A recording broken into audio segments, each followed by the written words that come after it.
to the Westminster Historical Society in her, in her honor, so that her legacy lives on. Checks or money orders can be mailed to the Historical Society. And that address is available online, but it's also P.O. Box 182, Westminster 92683. So again, the city extends our condolences to the Neugebauer family. That's it for my report tonight. Thank you so much, City Manager. We don't have any special presentation tonight, so we have oral communication. Excuse me, Mayor. May I? Please, Thank you, Mayor. Vice Mayor. I was wondering if City Council would consider, we have a really important agenda item tonight, item 5.2, and the importance of it. I was wondering if council would consider, and we have a pretty packed agenda tonight, if council would consider moving some of the items to our next scheduled meeting.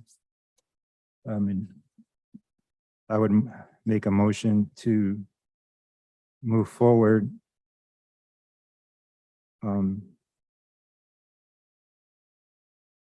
Item 5.3 and on. So there's a motion on the floor from Vice Mayor. Recommend that we, like the City Council, we defer item 5.3 up to 7.2 to the next meeting. Am I correct? Correct. All right, we have the motion and second. Let me be clear. The next meeting is September 14th. Is it? Right, September 14th. Yes, the next regular meeting is on September 14th, which is because we have the second meeting in August previously canceled. If the council wishes as well, you may decide at a later point, not necessarily tonight, if you want to hear these items, potentially at a special meeting instead, but. Yes, yeah, my motion would be if there is a special meeting prior, that we hear these cases at that special meeting. Okay. Okay, so that in lieu in the motion. Right. Right, we have a motion and a second on the floor. Let me understand something. Okay, so you want to move 5.3 to the next council meeting? If there, or a Only- special meeting. All of them. From 5.3 to the rest of them. Okay, so we're only hearing 5.2? Correct. Basically everything up to 5.2. Yes. So everything 5.3 to 7.2 would be continued to either the regular meeting, or if there is a special meeting in between now and the regular meeting, they would be heard at that special meeting. I think we should continue to September 14th. If we can hear something sooner, we can put it on there. We can Perfect. put it on the agenda. Perfect. Make that clear. Okay, so are we clear on that? We clear. September 14th. Right. Councilmember Doe, are you okay with that? I'll need to make a substitute motion Okay. to move 5.4 and the rest to the next calendar. And we'll try to hear 5.3 if we have time tonight. If not, then we have no choice of moving to the next calendar. But this is where it's been trailed for so many time already. So that's my motion. I second. Nope. I mean, if there is time, if Well- not, we will move it. What is, how would we, when would you, is there a time limit that would come into I play? think it would be like midnight, and then because we'll have to, So you're saying if we get done with 5.2 before midnight? if they're willing to wait. I mean, we're doing that just so they don't have to wait. All right, so we have the substitute motion and a second for substitute motion on the floor to recommend 5.4 to the rest of the item on the agenda to be deferred to the next meeting. And item 5.3 will be discussed if the council have time. Am I correct? That's correct. So to be clear, the motion that's on the floor right now, this is substitute motion, and that would be to move item 5.4 and everything beyond that all the way up until 7.2 to the next meeting. That's the motion on the floor right now. I do have a comment for that. I believe that if I read it correctly, I think that Vice Mayor Manzo, who wants to make sure that, you know, if we don't discuss item 5.3, which is Kuang Street Monument, then, you know, for those who are here tonight trying to make comments, you can leave if you wish, because there is no discussion on this item. But if you want to wait until then it's up to you. But I guess that, you know, we have a packed agenda tonight, and then 5.2 is very important item that we need to discuss. Yes, Councilmember Nguyen, thank you for that. My concern is that 5.2 is extremely important for our city. And if we want to us to focus on that, because that is a really pressing issue for our community. And we anticipate lot of comments tonight on that item, and I want to make sure everybody's heard. At the same time, I'm trying to be respectful for the items, the 5.3 and 4, because that's an important item too, but we may not have enough time for that. That's my concern I want to make sure that all the community is heard, and I don't want to have the community who are speaking on items 5.3 and 4 to speak, and then if we don't get to those items, you know, it's not respectful, because then they had spoken and we did not hear those cases.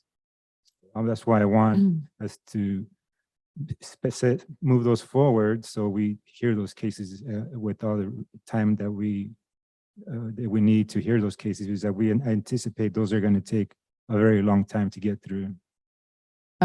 City Attorney, are you done? I just have a question.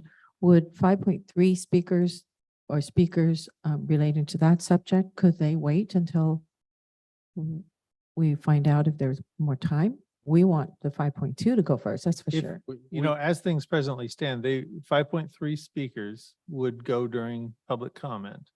Cannot stop them, right? Yeah. No, So if you leave that on the agenda, then that would be something that, and even if you take it off the agenda, they still have the right to come and say something. mhm. I see. How many speakers do we have? How many speakers do we We have? currently have 52 speakers signed in. Some of those were advanced speakers, both present and via Zoom. Realistically, I don't think we're going to be able to get to 5.3 by midnight. And I know, you know, those of you who come out for the QT monument,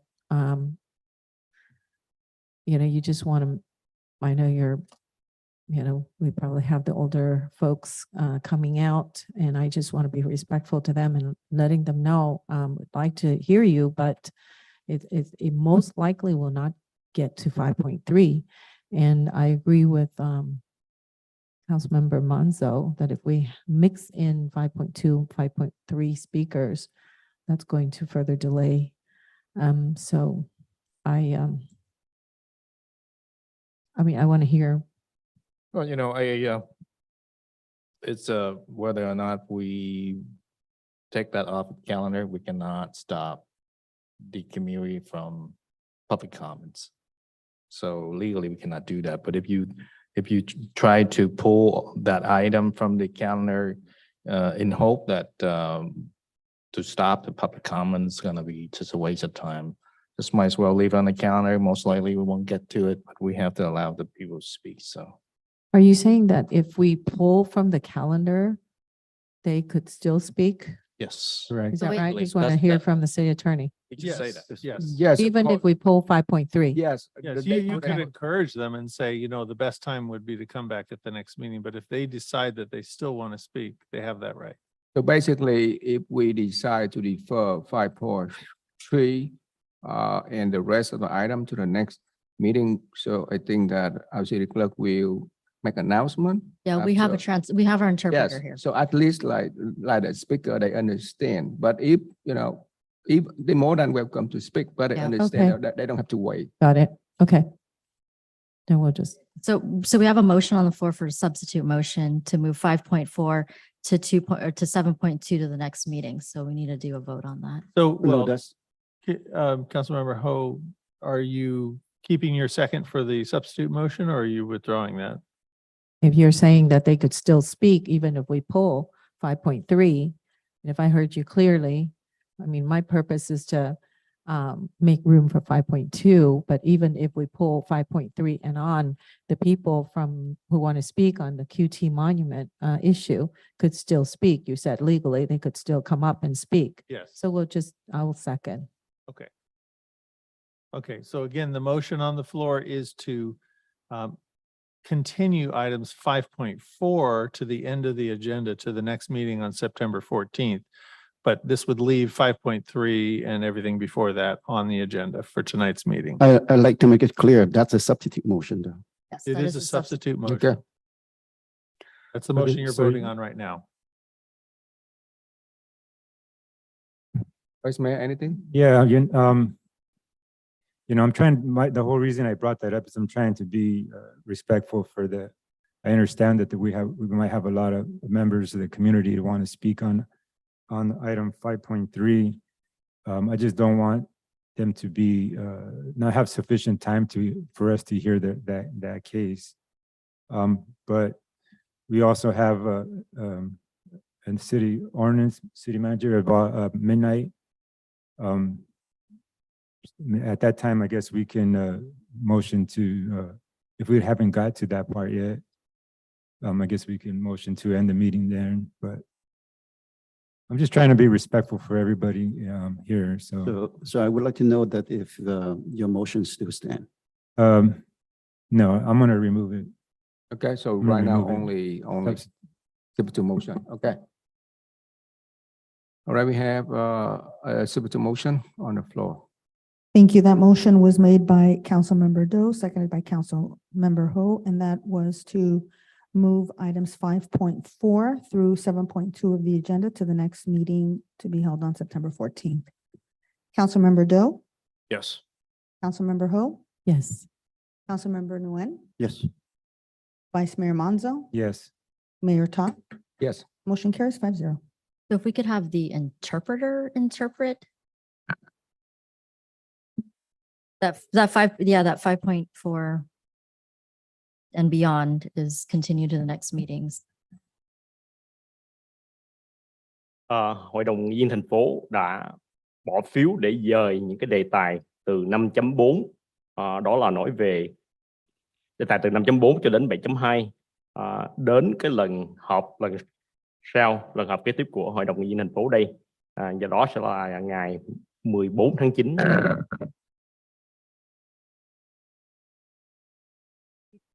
yes, correct. Yes. Yes. All right, I think that's good. mhm. All right, Cái đề tài 5.4 cho đến 7.2 ở trong nghị trình ngày hôm nay đó sẽ được 4 tháng 9, 2022, đó là cái lần họp tới của thành phố. And That's clear. Mr. Interpreter, would you be so kind and translate what is 5.4 for the audience in case they don't know what is 5.4? Related to Kuang tree is fine. Viên tài đỗ có yêu cầu người thông dịch cái đề tài 5.4 trong nghị trình của buổi họp ngày hôm nay. Đề tài 5.4 đó là cái việc cân nhắc về cái việc tái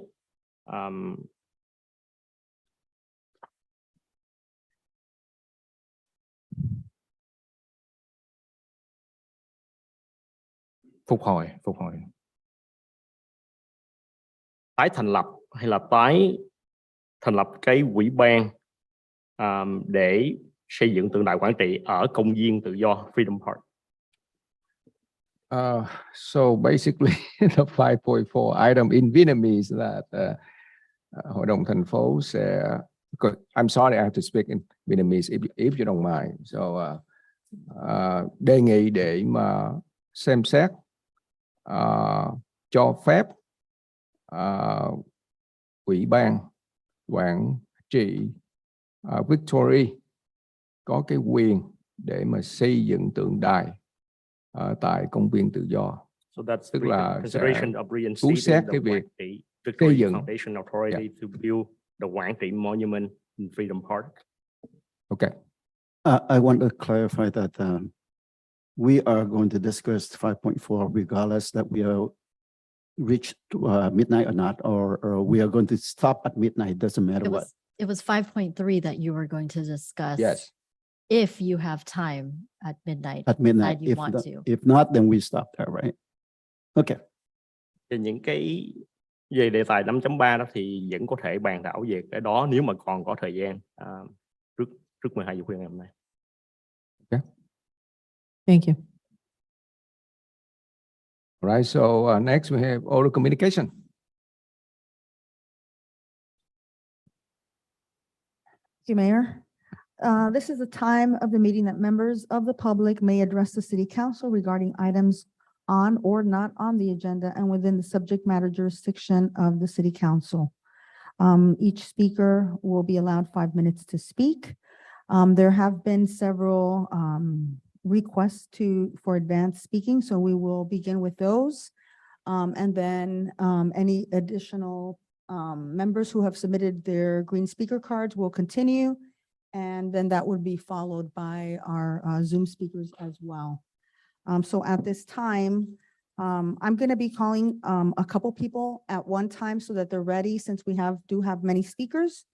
So the first one is going to be John Gentile, followed by Betty Espindola and Debbie Schwabel.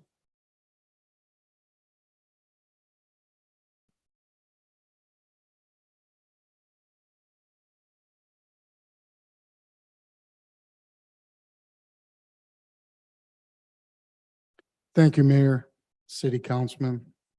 My name is John Gentile, and I'm a resident of Westminster. I'm here again today to talk about Measure SS, 1% sales tax, and the impact it'll have on our city if E5 elected officials decide not to put it on the November ballot. Several months ago, my family and friends started to take interest in the 1% sales tax. They were all wondering why the city council had not approved the measure to be placed on the ballot. After all, it wasn't a vote on the measure. It was only a vote to place it on the November ballot. I assured them all they would be fine and to relax. This was a no-brainer. Our city council had the best interests at heart. Well, month after month, meeting after meeting went by and no vote. It made me think, will our once beautiful, safe, and all-American city turn into Portland, San Francisco, Los Angeles, Chicago, or New York City? Will it ever be able to recover from bankruptcy? I remembered as a child looking at orange groves, drive-in movies, and playing Little League. My only care was playing football with my friends and earning 75 cents to go into a walk-in movie. I remembered our ex-mayor, Margie Rice, one day dropping off food at her house, and my mother telling me she bought the food for Miss Rice. I later learned the truth, as did my close friends, because they too had received food. Being without never bothered me nor my friends because we were all happy and safe. Now let's fast forward to 2022. What will our children going to say to their children when they start to reminisce about the city they grew up in? They will all remember the homeless problem, drug abuse problem, mentally ill walking the streets, and the disrespect of our police officers, and of course, Measure SS. They will have to explain to their children that in August of 2022, the mayor and city council had the opportunity to save our city, but chose not to. Some parents will have to explain to their children that their father, mother, brother, sister are no longer with us because without Measure SS, the city was forced to severely cut the police budget, and therefore no one was there to help their loved ones when they called out for help. Our grandchildren and great-grandchildren will also have to expect a life in the city as being victims of robberies, rapes, and assaults. Why? Because without police officers, who else is going to respond to their calls for help? Sure, the police will eventually arrive, but they will after our loved ones are victimized. What will our law enforcement officers say to the victims of the family? They could tell them that they will write a report and the detectives will follow up in the near future. But guess what? Without a budget for detectives, there will be no one to investigate the crime. Therefore, there will be no justice for the victim or the family, and our police officers will be wrongfully blamed. See, this is a wide open rabbit hole that only you five can stop. You may not see this as I do, but to me, this measure is one vote that woke me up and may have changed my life forever. This may even be an historical day and an historical vote that changes the direction of our city. If you want to keep your elected seats and move on to other elected positions, I can assure you without a vote yes, just for the measure SS to be placed on the November ballot, it will diminish your chance of ever being re-elected to any office. Look into the audience. They are your voters, they are your neighbors, and they're here tonight to have their voices heard. I believe everyone should be heard and respected regardless of their opinion or their voting preference. I'm for the First Amendment, as I am for the entire Constitution, but our vote on this issue should not outweigh the voice of the people you serve. If you are against Measure SS, then by all means vote no on November 8th, but not today. Today, give the people a voice. Vote yes on placing the measure on the ballot and put this to rest. Councilmember Doe, once again, I'm still personally counting on you as a brother in law enforcement and leader to make this happen. Thank you very much.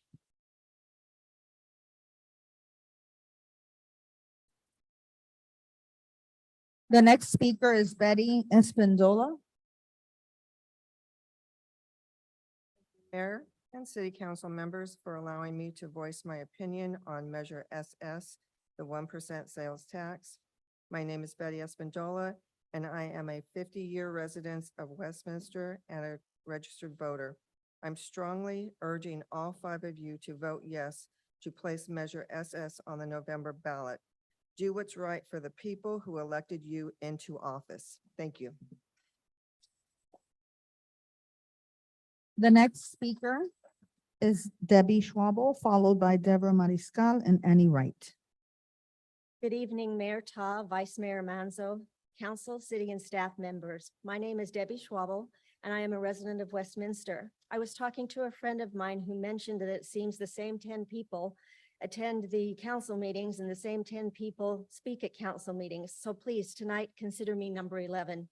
In 2020, myself and a friend, Johnny, spearheaded a booth at the ABC Market parking lot on Bolsa. It was a political booth. We were able to register thousands of Vietnamese people. Many had lived in the US for a long time, but had never voted. I saw tears of great joy and pride as they handed me their voter registration cards. Every Monday, I personally delivered these cards to the Registrar of Voters office, promising them that their votes would be secret, that their information would not be shared, and that they would have opportunity in the future to vote on other elections. I am here tonight to express my opinion on the right to have Measure S put on the ballot. I ask that the council allow the citizens to vote on Measure SS in the November election. Council members, if you have voted no or abstained from expressing your opinion, please reconsider a yes vote. To continue to delay or deny us the right to vote on something that directly impacts us is cause for concern. What is your reasoning? We are at the 11th hour and a decision must be made. Please have the integrity to let the people vote. Please do not disappoint those who I registered and spent hours and hours helping, translating, sitting in the hot sun, speaking to these people and admiring their patriotism. Too many of our rights have been taken away already. Let's not lose this one. Listen to your people. Let us vote. I would like to speak to the Vietnamese people who are here or listening on Zoom. If you had anything to do with me or the people at the booth on Bolsa, you trusted me then, you trusted the people that were there then. Trust me now. Putting Measure SS on the ballot does not raise your tax. It gives us the opportunity for us to vote, to campaign for it or against it. Final thoughts for the council. This coming November on Election Day, how do you want to be remembered? Do you want to be a council member who listened to and trusted their people and allowed them to vote, or a council member who didn't trust their voters? The people voted and trusted you to run the city. Now it's your turn to trust them with this important vote. Thank you.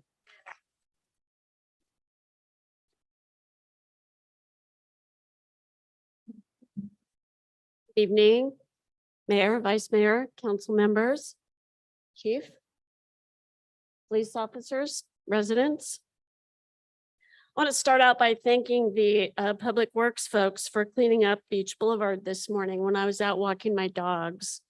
On the east side, by the 76 station, there is a empty lot that was hit by a car a while back, glass everywhere. I probably should have reported it, but I didn't. But anyway, talked to the guys. They went over and cleaned it up. Good job. Now let's go on to city business. Oh, and I think I'm one of the 10.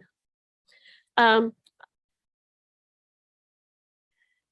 have a Vietnamese longtime friend who is working in the city of Santa Fe Springs as a senior construction inspector. And we talk about Westminster issues. We get together once a week at my synagogue. He doesn't want to live here and tries to encourage us to move, but my husband won't. Anyway, in speaking about his job responsibilities, he summed it up with these two things, which I would like to share with you. One, and I'm quoting, "I am responsible to make sure projects in this city are safe for the residents. Two, I'm responsible for the money that is spent out on these projects. If I mess up on either one of these two things, I can get fired," unquote. So this shouldn't be that difficult, should it? For the 5 of you, are you putting the safety and the welfare of the residents of Westminster as your priority? Are you looking out for the financial stability of Westminster? I've attended many, many city council meetings, and sadly, I've seen more infighting between you and wasting of time for you, the staff, and the residents of Westminster. It needs to stop. Time to set your personal agenda aside and let us vote. I'm not done yet. I'm not done yet. On to where a great deal of time has been spent during the last year, the Kuang Monument. I've been asking some 20, 30, 40-year-old folks, what's the importance of monuments to you? Not just this one, Confederate monuments, George Washington monuments, monuments just in general. And what do they say? That it's not important to them at all. Why? Because they were not directly affected by those wars. So my brothers, my high school friends, some of my friends at my synagogue lost their lives in the Vietnam War, and I completely understand why people would want to have a monument to honor them. But is it important to all of the residents of Westminster? You know, if you want it, they should have it. Absolutely. Private property. I do not want to lose 1 inch of our park space anymore. We don't have enough as it is. Not 1 penny of our tax money should go to the maintenance and the liability of this monument. We already have a very nice monument in the Sid Goldstein, nice Jewish name, by the way, park. That's enough. Put it on private property, put it in the Westminster Memorial Park, or drop it off the Huntington Beach Pier. It has no place here on public land. Let us vote.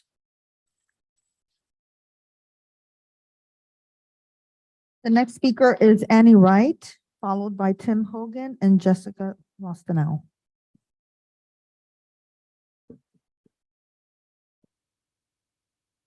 Good evening. My name is Annie Bone Wright. I remember Vietnamese Americans everywhere in the US celebrated when Westminster became the first city in the nation with a Vietnamese American majority. We were so proud that finally the voices of the Vietnamese community would be heard. 4 years later, this city is facing bankruptcy. Every council member here, when you run for office, you talk about public trust and accountability. Don't breach the public trust by refusing to put this measure on the ballot so that the residents of this city can decide for themselves how they're going to rescue their own city. They're not asking you to raise taxes. They're asking for you to put it on the ballot so that they have an opportunity to vote on it themselves. Council Member Kimberly Ho and Vice Mayor Manzo, I would like to thank you for publicly supporting the tax measure and educating your constituents about it. What I would like to see is that you vote tonight to actually put it on the ballot no matter what.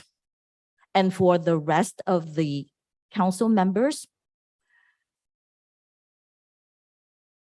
this will be your legacy if you don't do the same, that the elected officials with a Vietnamese American majority will let their city face bankruptcy. So I'm asking that you do the right thing. This may not have been a crisis of your creation, but it is your duty to do everything that you can to help fix it. So please, I ask that you put this measure on the ballot and let the people of Westminster vote. Thank you.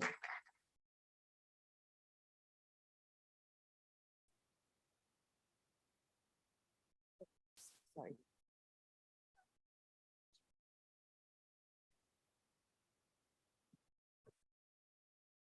Mayor Ta, council members, city staff. Good evening. My name is Tim Hogan. I'm a resident of Westminster. I rise again to ask that you place the tax measure on the November ballot.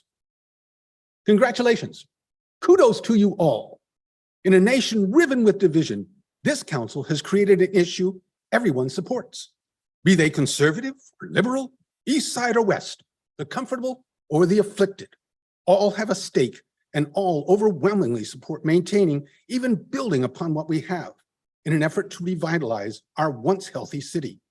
I trust you will not disappoint. For whatever your tea leaves or internal polls may be telling you that bankruptcy is a winning issue, there are people lined up tonight 6 deep to tell you it is not.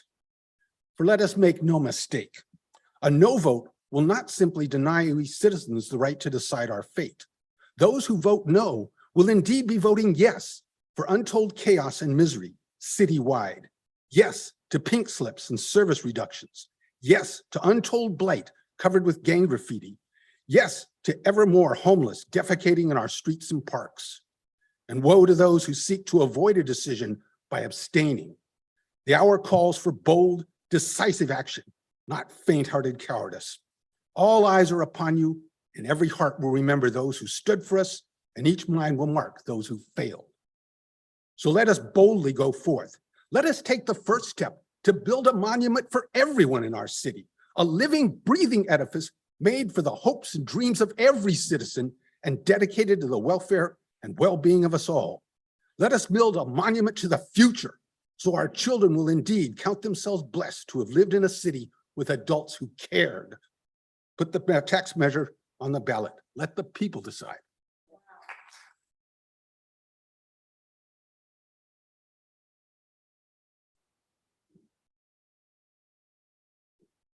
Good evening, Jessica Lostenow. I'm a resident of Westminster and I'm here to speak on item 5.2, tax measure. Over the past year, I've talked with residents all over Westminster about the tax measure. The facts surrounding our city's history and our financial outlook illustrate the need to extend the sales tax. Inevitably, I get asked, why won't the council let us vote?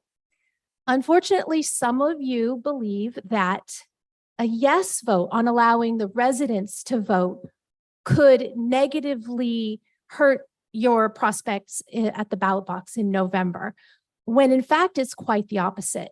This is not a zero-sum game. This could be a win-win. Everyone speaking tonight is a voter, and trust me, we vote. On top of that, we're all active in our respective communities, and people look to us for input on who to vote for. As a matter of fact, I either voted for each of you or I fought for each of you. And in some cases, I did both.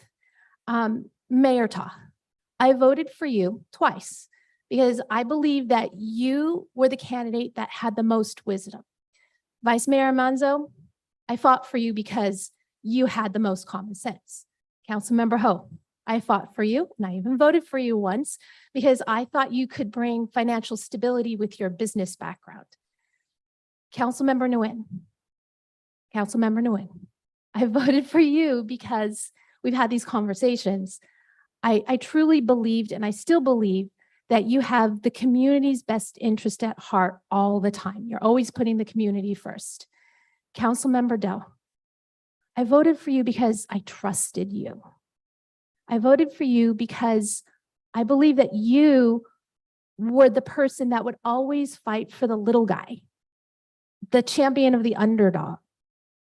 And most importantly, you weren't a politician. So when we cast our ballots, we didn't think we were voting for council members that may put their political interest above the well-being of the residents in this city.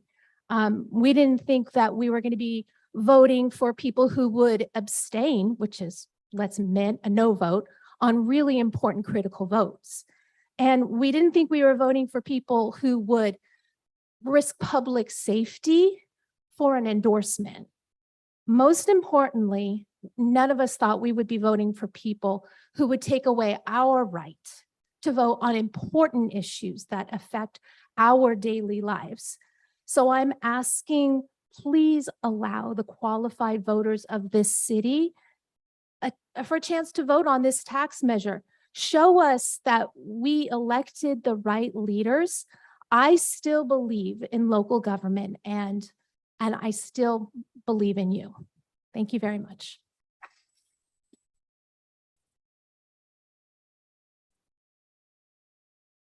The next speaker is Joe Dominguez, followed by Tony Lamb.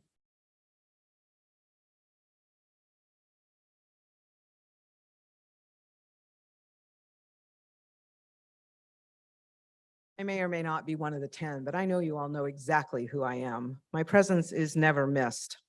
Tonight I will be a few words because I feel like I've been here in 2016. I was here in 2020, and yet here I am again. This is about my 5th speech, trying to understand why you would deny us democracy, why you would deny us a vote, why you simply can't put a ballot measure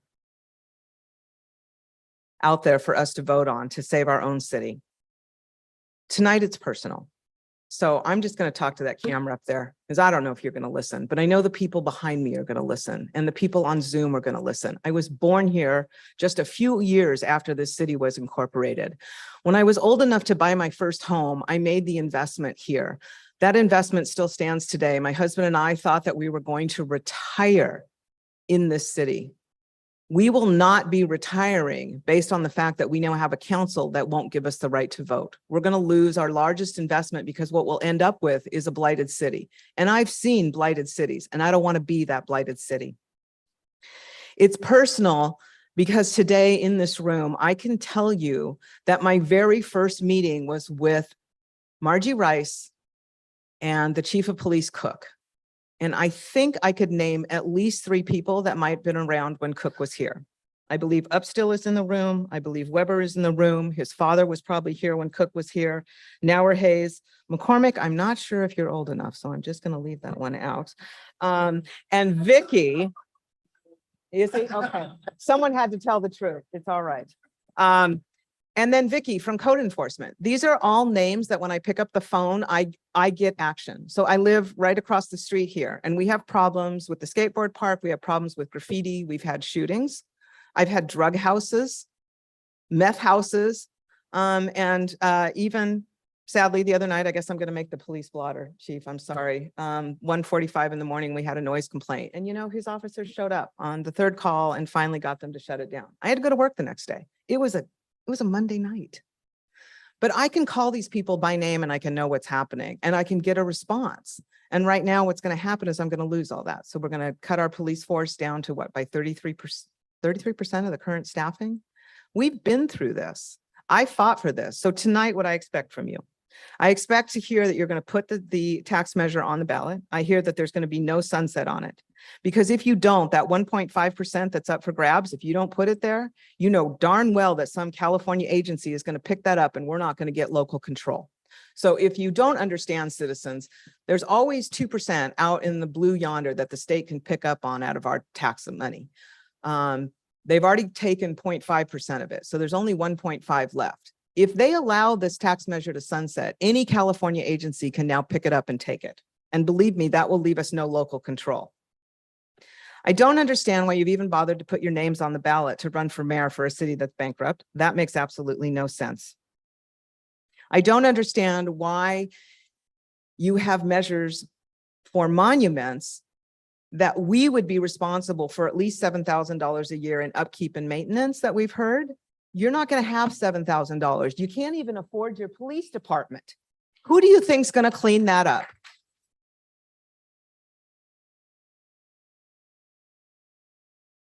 And I'm just going to close tonight. And this is so appropriate. Thank you for the prayer to find the guidance and the wisdom to serve the people of Westminster. I really appreciate that you added that. Silently, I added to that prayer, saying that I wish that you would have the guidance and the wisdom to allow democracy, for which you were voted for, put into office for by these people. And that is my prayer that I had to add myself. And I don't want to be here again. So I'm going to close tonight understanding that my prayer will be answered and that I will have a city that exists for my husband and I to retire in a home that we will not be forced to sell due to blight and no police department. Thank you.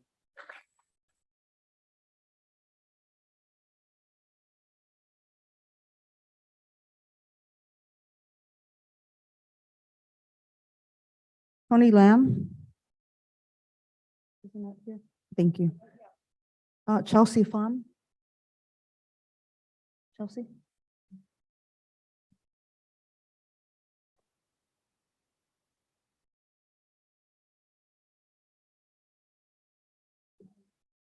Good evening. My name is Chelsea Herman.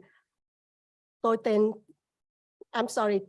Let me speak in Vietnamese language first. Tôi tên là Chelsea Phạm. Thank you. Tôi tên là Chelsea Phạm. Hơn 10 năm cư dân ở thành phố Westminster.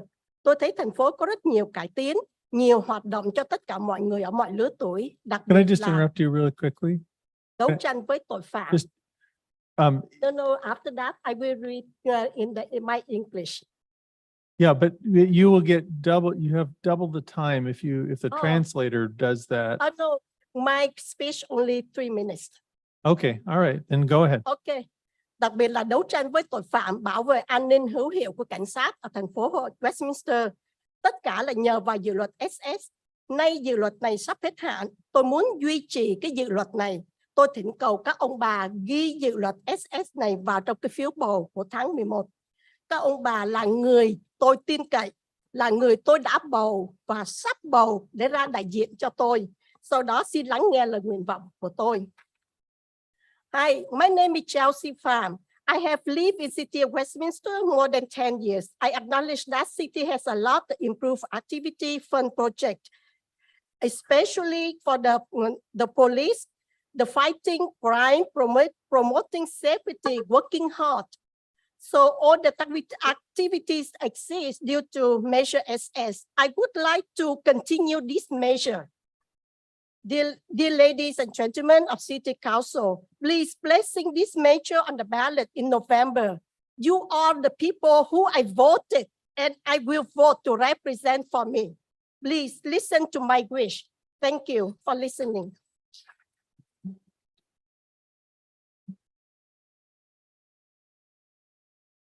The next speakers are Mike Wells, Roland Perez, Jared Kent, Kyle Cisak,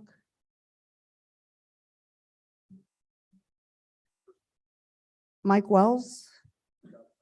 Okay, Chris Don.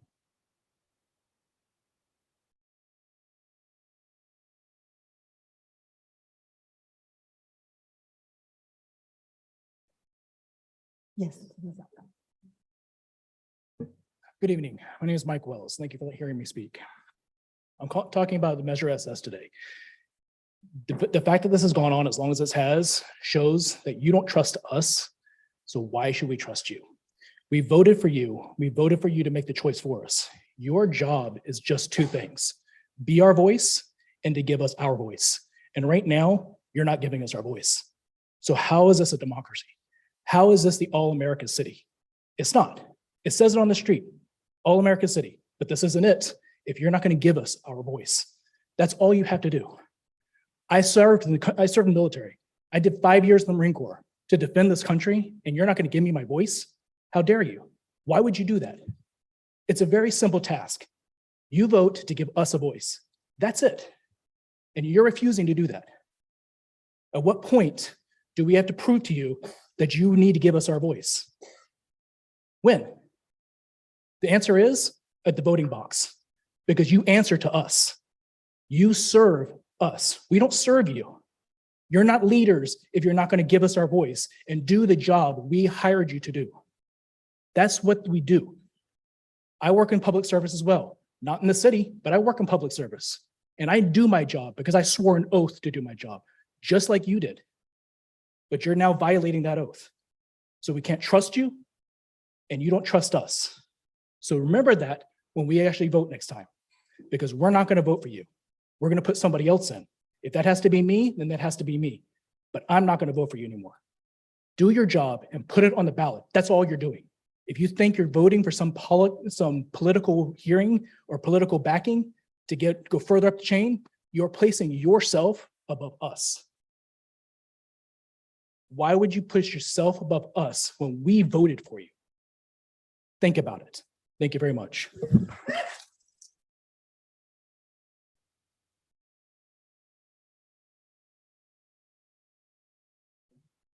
Or, excuse me, Mayor, member of the council.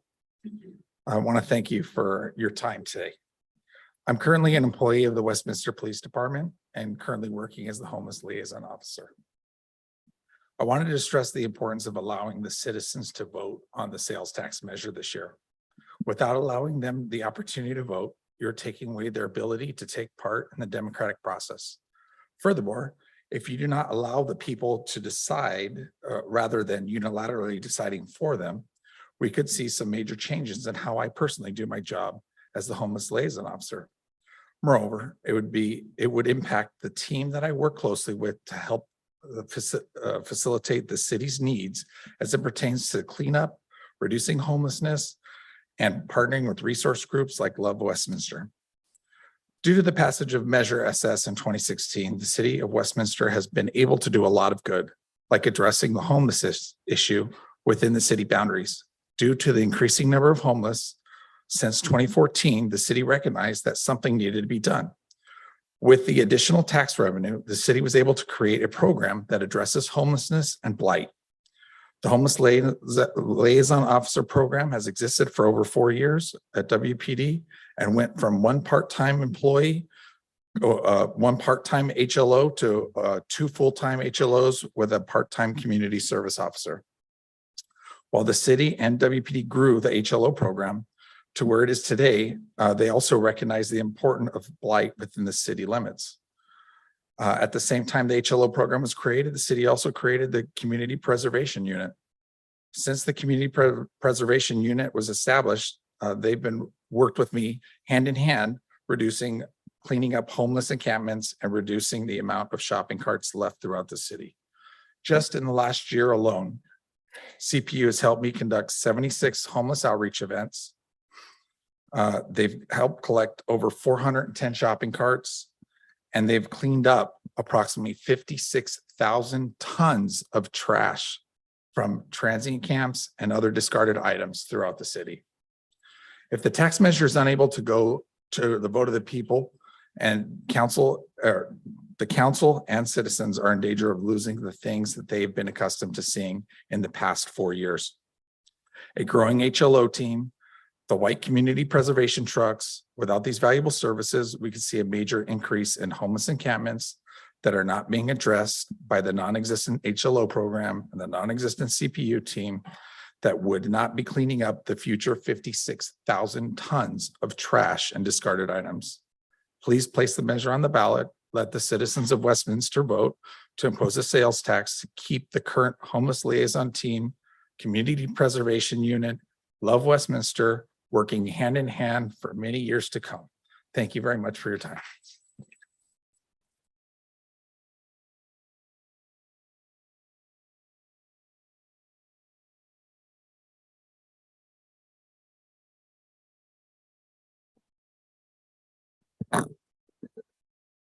Good evening. My name is Jared Kent.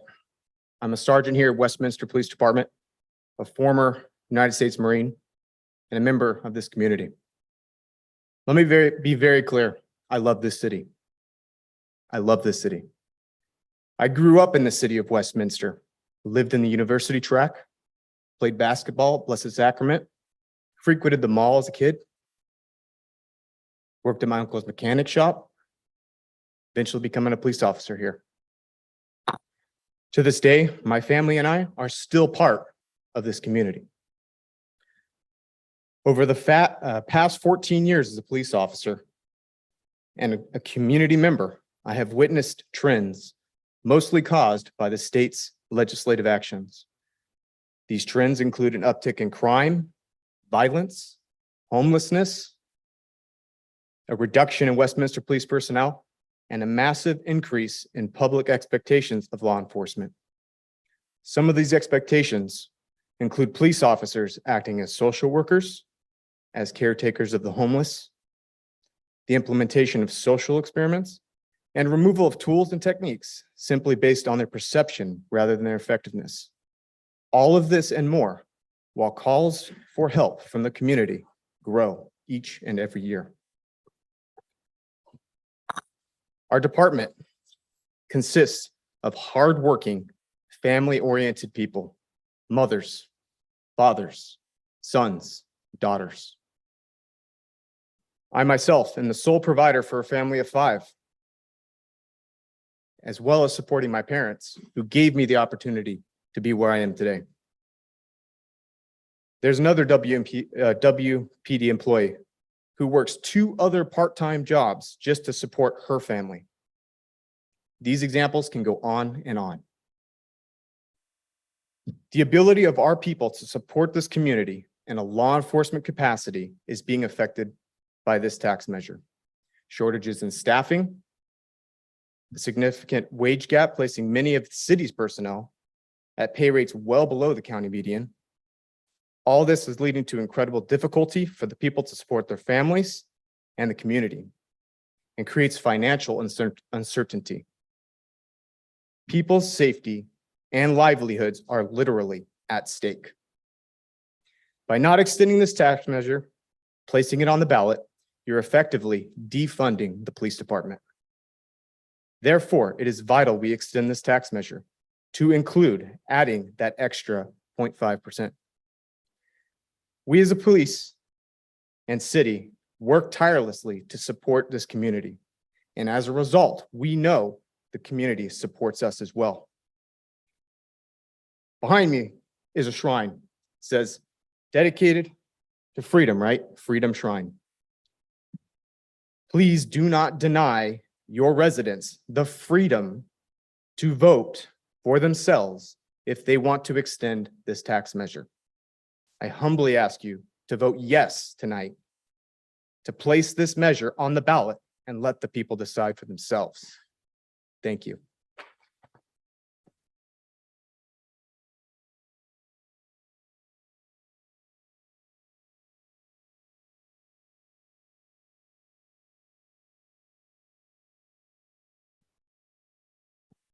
Good evening, Mayor, Vice Mayor, council members.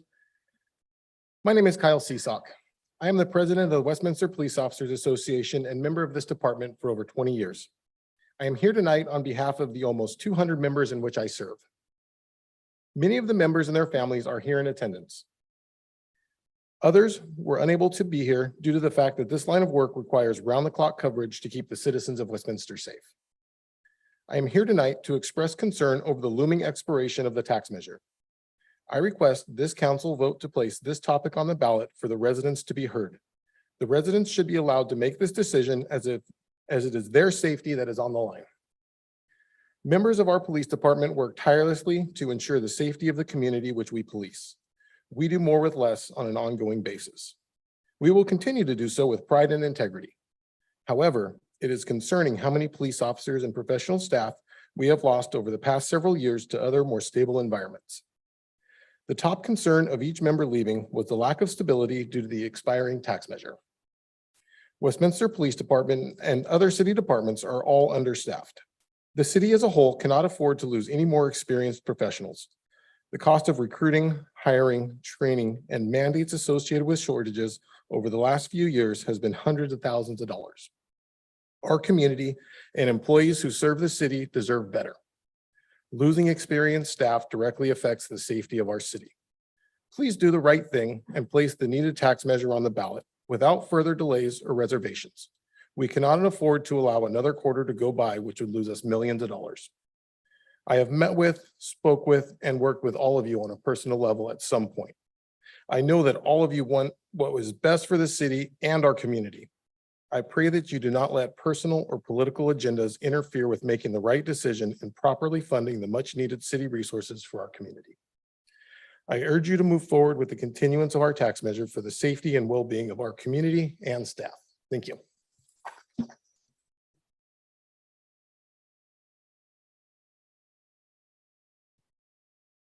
Chris Don, Buddy Brown, and Alan Iwashita.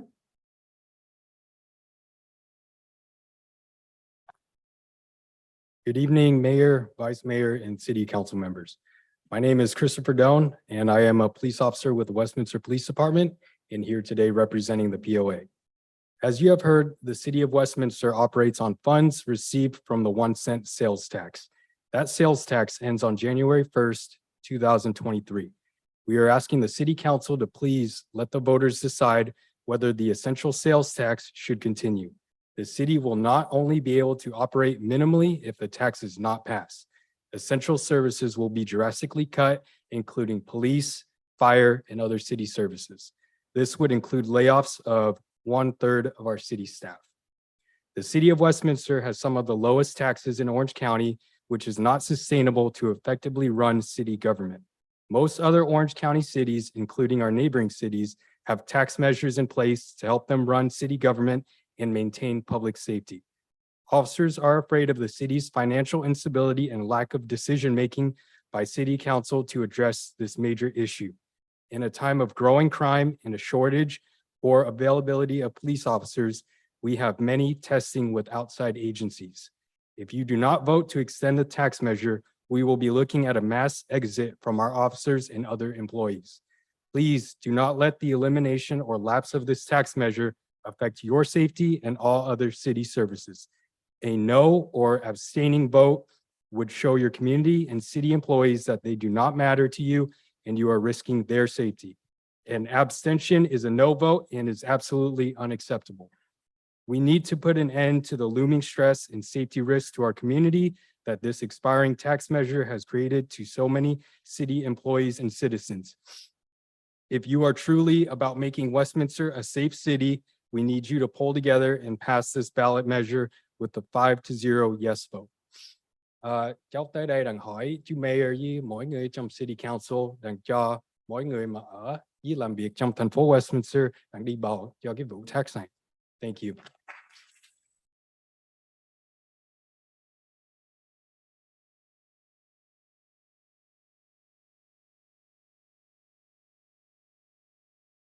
Good evening, Mayor, Vice Mayor, and City Council members and citizens of the City of Westminster. My name is Buddy Brown. I am a director for the Orange County Professional Firefighters Association, and I'm here to represent over 1,100 firefighters that serve this county and this city of Westminster. I have roots here too. My wife was born here. She was raised here. She graduated from high school here, and she continues to work as a public servant in this city. I'm here to support and implore you to put this measure on the ballot. You guys were elected by the 90,000+ people that live in this city. You trusted them when they elected you to office.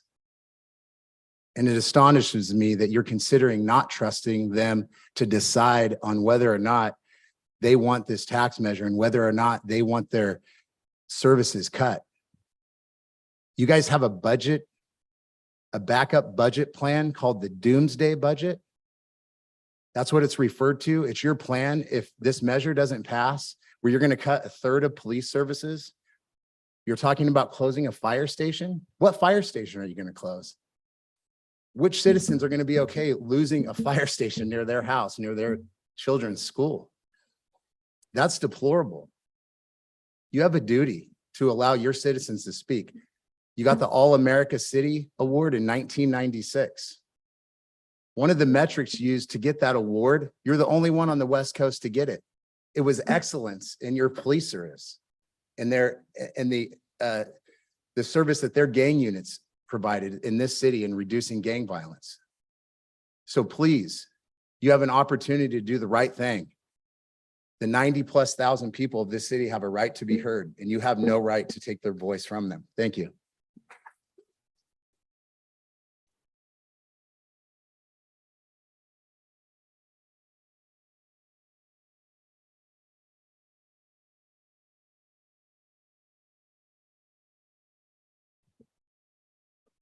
Good evening, Mayor Ta, Vice Mayor Manzo, council members, city staff, and community members. Many of you have seen me up here in the past, speaking on various different issues representing the police department.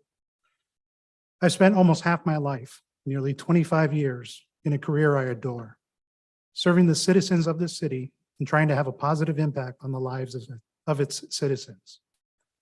I've dedicated myself to keeping this community safe and improving their quality of life.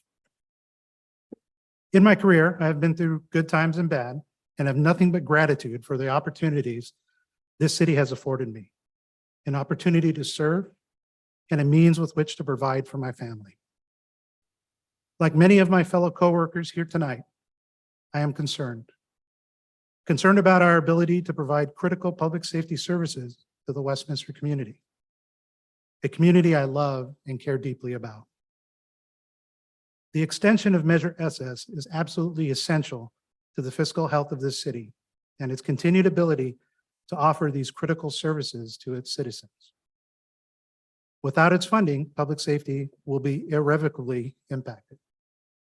I, like my coworkers represented here tonight, want to serve, want to provide safety, want to provide peace of mind to the community so that they may sleep well at night, confident that we will always be there in their time of need. Holding that line so they and their families can live and grow in safety. Measure SS is more than a ballot measure. It is a commitment. A commitment to the community, a commitment to service. It represents the lives and well-beings of every citizen and every employee. I am nearing the end of my career, and I selfishly want those who will follow me, the next generation of public servants, to enjoy the satisfaction of a long and impactful career. I want them to be able to have a career filled with purpose and meaning, knowing they have made a positive difference in the lives of the community we have dedicated our lives to serving. A career I have been blessed and privileged to experience. Without an extension of Measure SS, this future is in jeopardy. The safety of our community is in jeopardy. Please place Measure SS on the ballot and reaffirm your commitment to the community. Reaffirm your commitment to service. Thank you.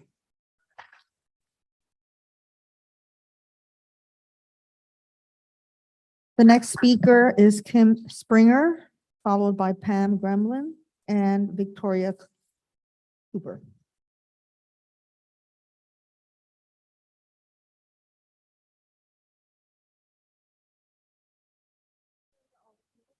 My name is Kim Springer, and I've been a resident of Westminster for the past 32 years.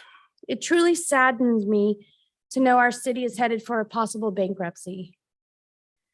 It confuses me that a monument that will add extra expense to the city is more important than our police department if the sales tax measure sunsets on 12/31.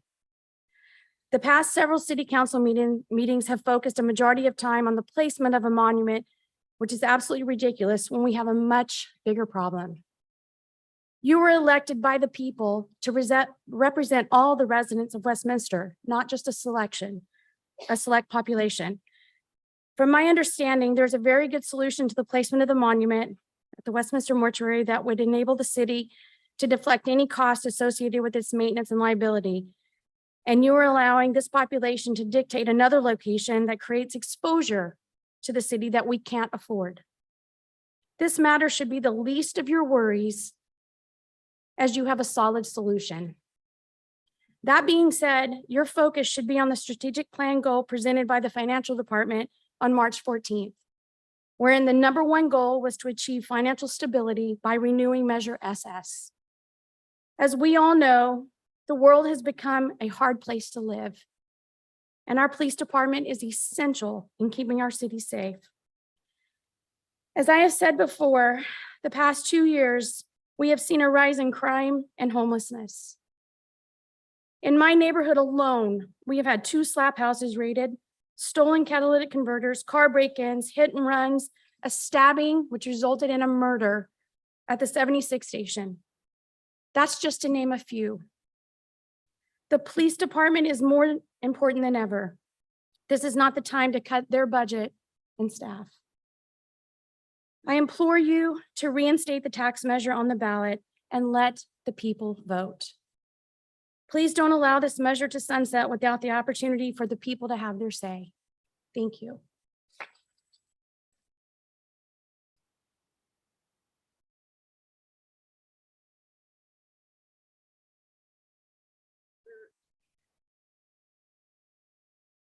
Sorry.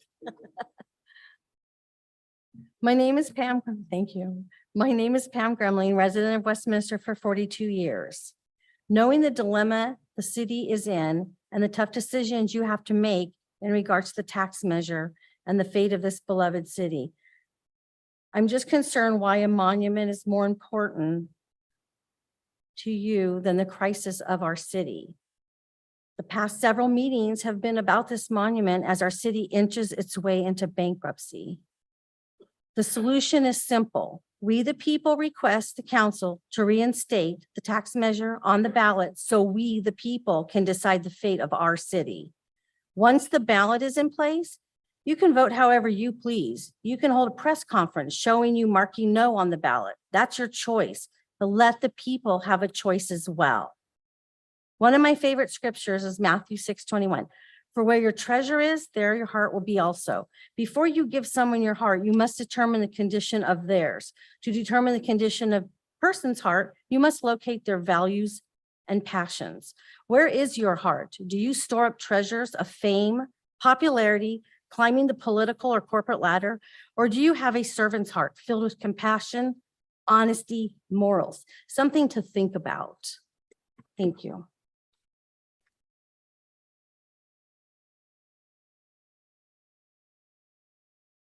Victoria, followed by Roger Mindrum and Hillary Wong.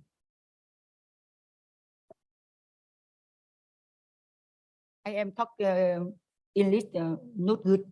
Good evening. My English is not good, so. Yeah.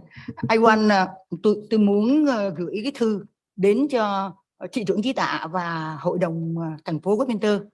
Cái thư này thì xin photo lại năm cái để mà đưa và tôi I đã have có a letter for Yeah. Mayor Tar and the other member of the city council. Yeah. So please make 5 photocopy of this.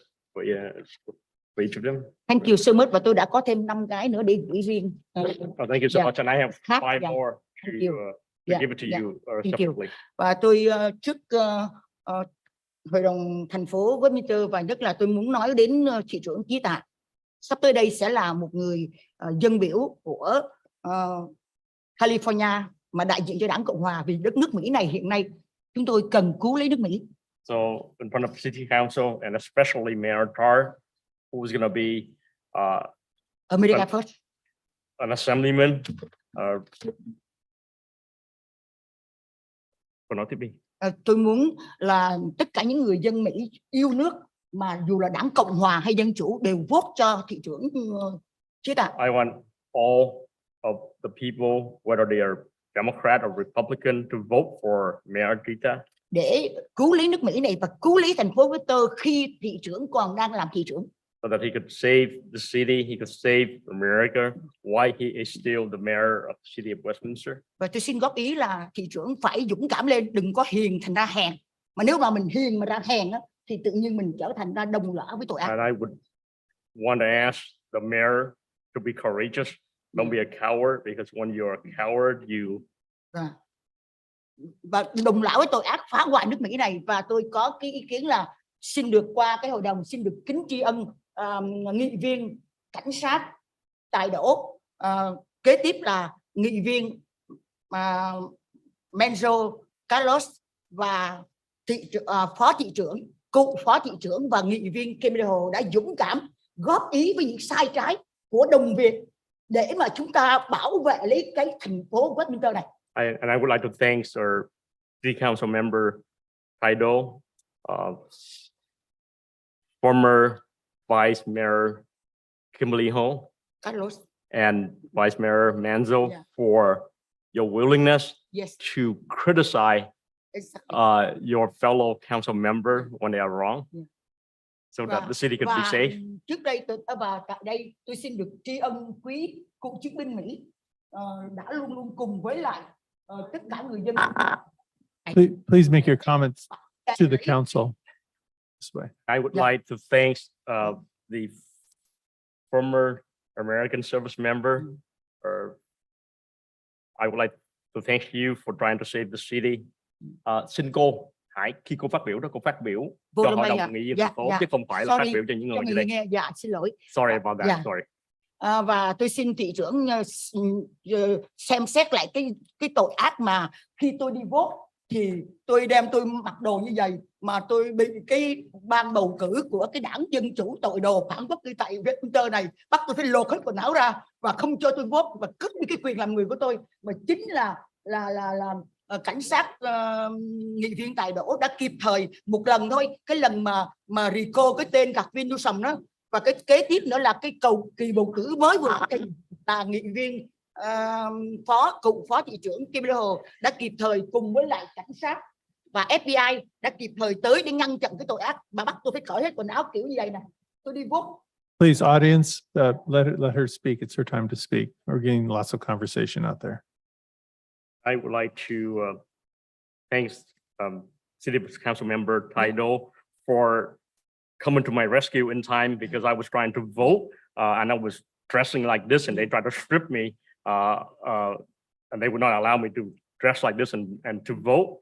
And again, I would like to thank the police for coming to my rescue as well. I would like also to thank former Vice Mayor Kimberly Ho for coming to my rescue in time to prevent all this crime from happening. Và cái tội ác nữa là thị trưởng phải quan tâm là mới vừa rồi là giám sát viên NG Đỗ và đã tự nhiên lợi dụng cái quyền để mà tự nhiên cái họp báo một cách bất thình lình giống như là FBI mà xông vô Mar-a-Lago để mà coi như là bố ráp cụ mà hiện nay đang là tổng thống 45 and 47 Donald Trump á.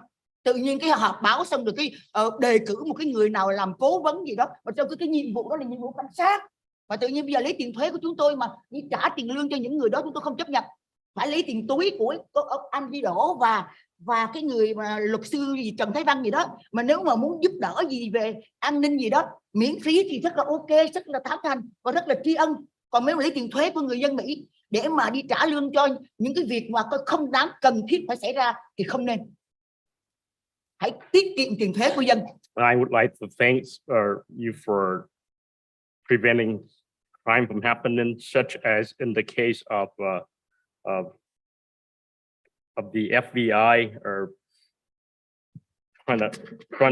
coming into Mar-a-Lago and violating the right of President number 45 and 47. And also, I want to talk about Andrew Doe for calling a special or urgent meeting using taxpayers' money. I don't know where the taxpayers' money was, who that taxpayers' money was paying, or are they paying that attorney Van Tran? Và cuối cùng là tôi chỉ muốn nói rằng xin rất là tự hào nếu tôi được vote cho mà chúng tôi những người yêu nước ngay tại Westminster này có được một thị trưởng như là cảnh sát nghị viên Tài Đỗ, là người mà coi như là vừa làm cảnh sát mà lại vừa là coi như có kinh nghiệm và cũng như là dám là coi như dũng cảm để góp ý để mà coi như cùng nhau chúng ta tiết kiệm, giống như là cụ phó thị trưởng kêu rồi, chúng ta tiết kiệm từng sen một tiền thuế của người dân để chúng tôi bảo vệ những người này để trả lương cảnh sát, chứ không phải là để trả lương cho những gì mà về phe đảng không có được. And I would be so proud to vote for City Council member Taido to be the mayor, because he's courageous. He's trying to save the city's money, and also he's willing to opine on other council member.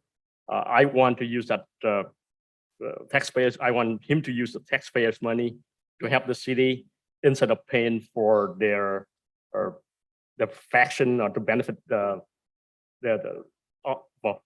benefit their own faction. Thank you so much phiên dịch đã help me. Thank you, Mr. Interpreter, for helping me.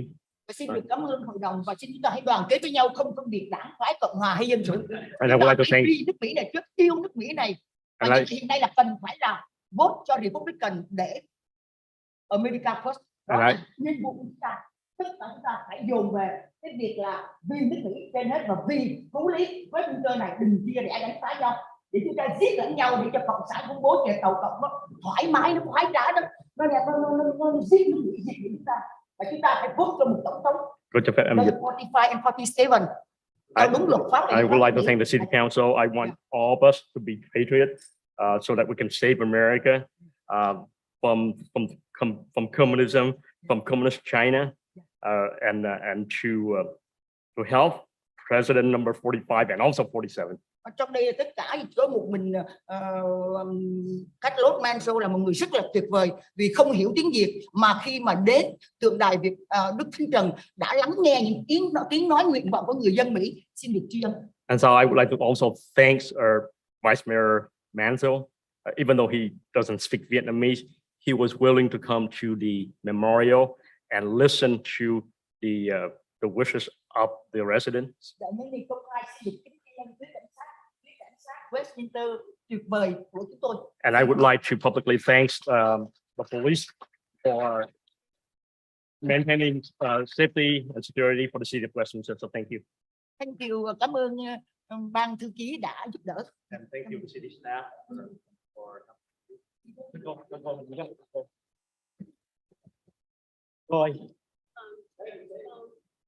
Cô ơi, cái điện thoại của cô.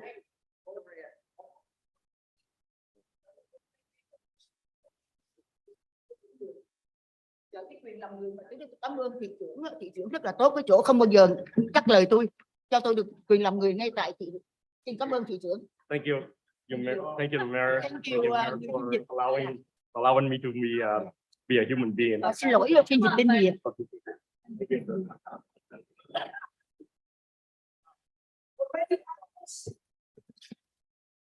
Good evening, everyone. Roger Mindrum, Westminster resident for 27 years.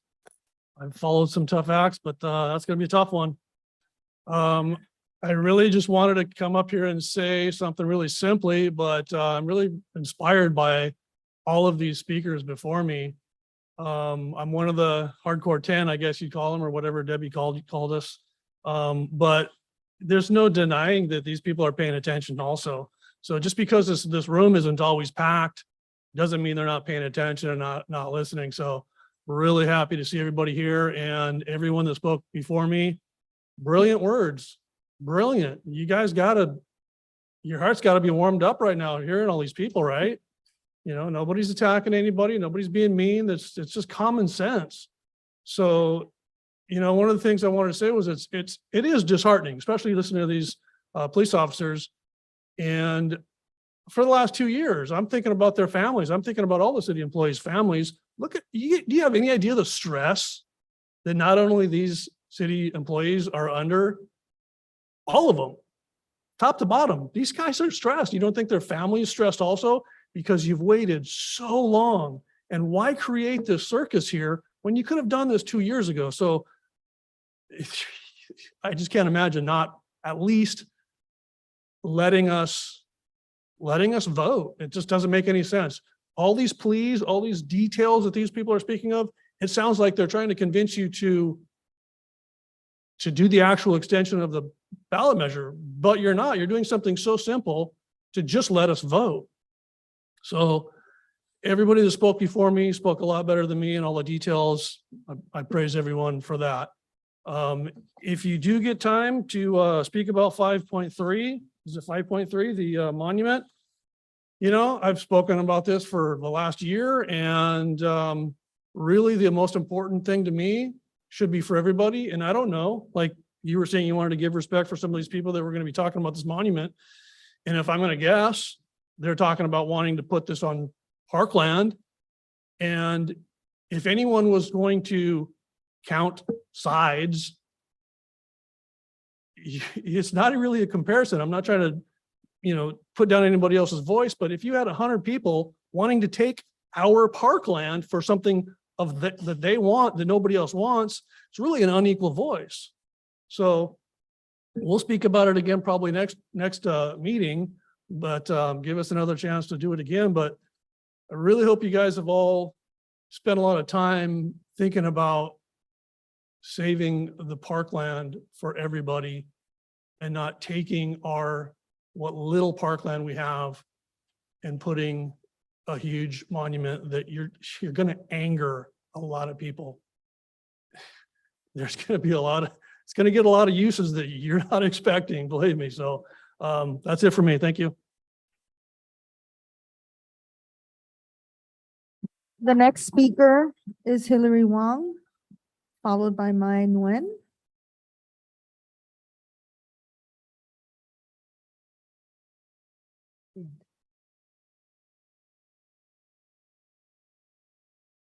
Yes. Thank you.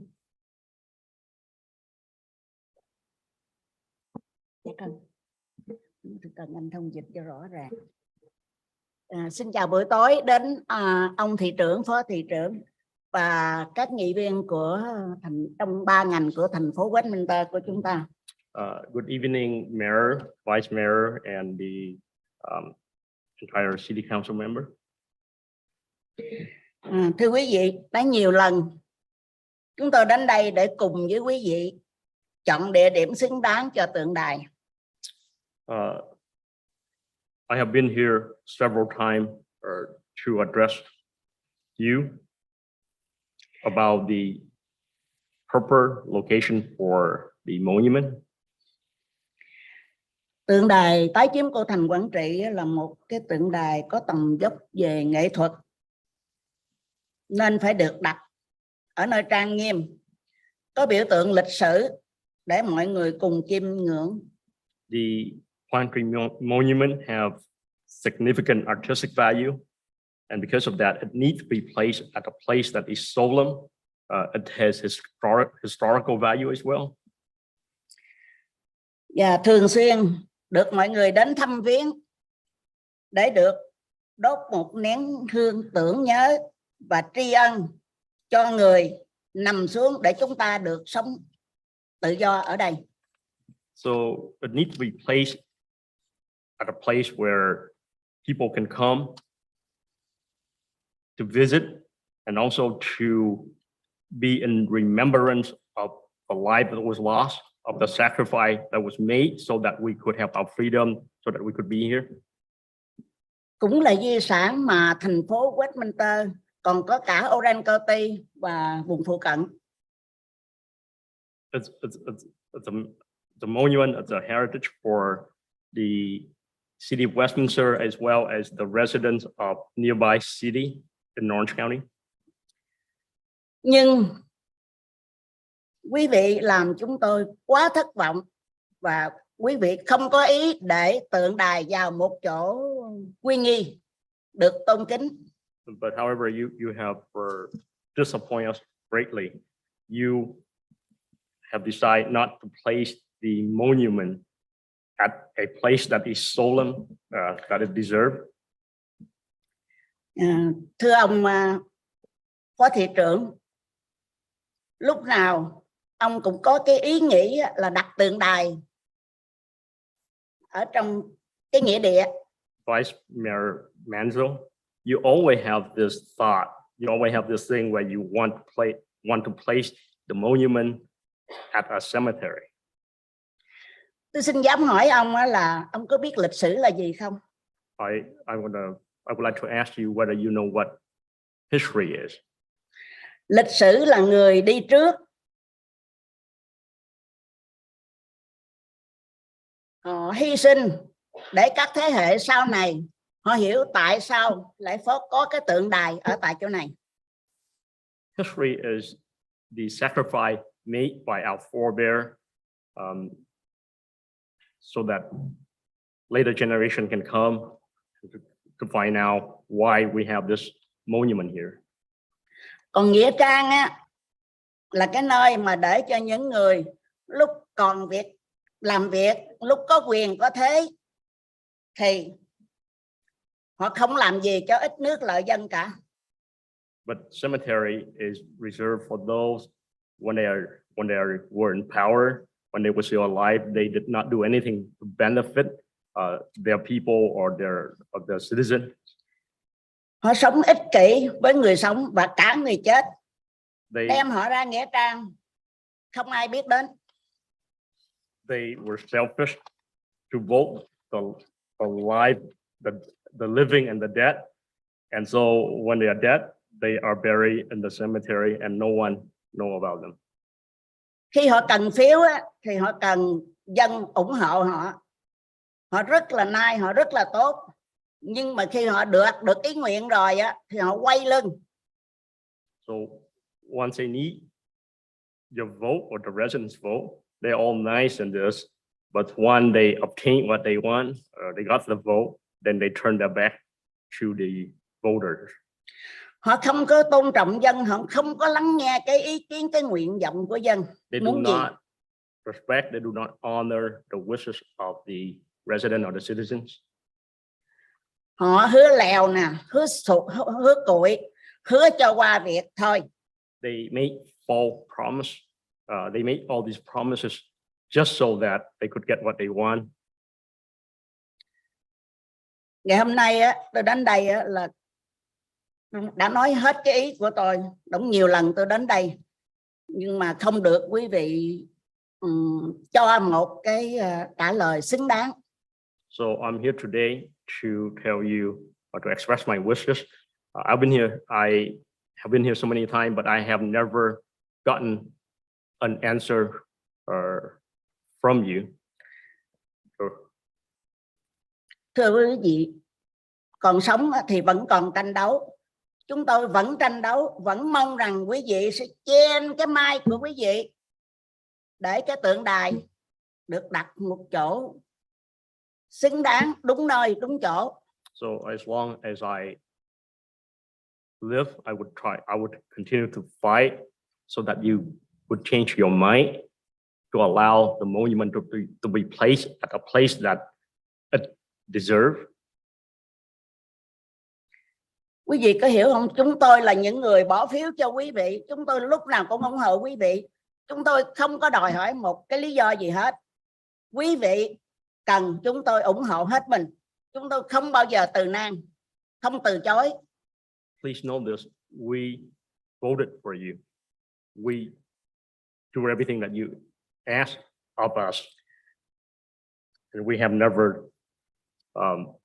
declined to do things that you ask of us. Hôm nay tôi nói đây không phải là dầu quý vị có suy nghĩ lại để quý vị cho đặt tượng đài đúng chỗ hay không, đó là quyền của quý vị. Nhưng mà tôi vẫn phải mong rằng quý vị suy nghĩ, và tại vì cuộc đời mình thì ví dụ quý vị không phải tới đây là hết, quý vị còn lên nữa, chúng tôi vẫn lúc nào cũng ủng hộ quý vị. Tôi coi quý vị làm để đáng cho chúng tôi lúc nào cũng ủng hộ hết.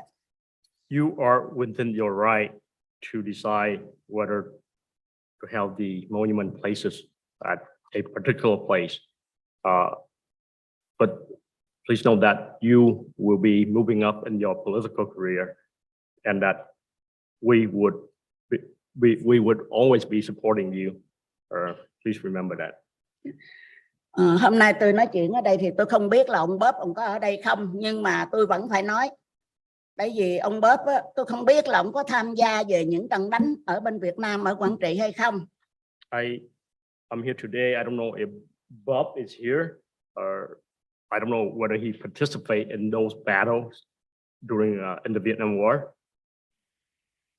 Nhưng mà tôi chắc là ông không có dự những trận đánh đó.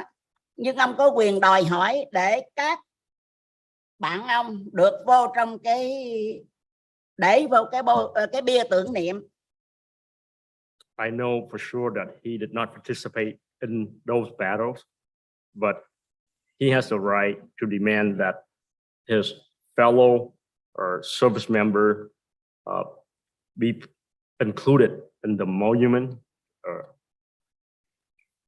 Đã bao lần ông làm khó dễ ủy ban xây dựng tượng đài, họ cũng rất là chiều ông.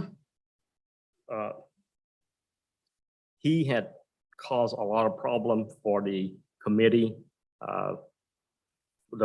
for the Pantry Monument Committee, but they have tried to placate and to please him. Nhưng mà Mr. Bob, ông đòi hỏi tôi thấy thì cũng rất là đúng. Nhưng mà tôi không hiểu á, khi mà ông đạt được ý nguyện rồi, ủy ban tượng đài đã làm vừa ý ông rồi, thay đổi thì ông lại muốn đưa đồng đội của ông ra ngoài nghĩa địa đó. Tôi không hiểu là cái ý nghĩa mà ông đòi hỏi là như thế nào mà ông đưa đồng đội ông ra ngoài nghĩa địa ở. I believe it's proper for you to demand or to ask that the name or the service, the different branch be included in the monument, and you keep changing your mind, but the committee have agreed to it and they have pleased you, but once you got what you want, now you want to send your fellow service member to a cemetery. Ông không có biết tôn trọng họ để họ không có được ở chỗ trang nghiêm. Xin cảm ơn. Ngày hôm nay respecting them.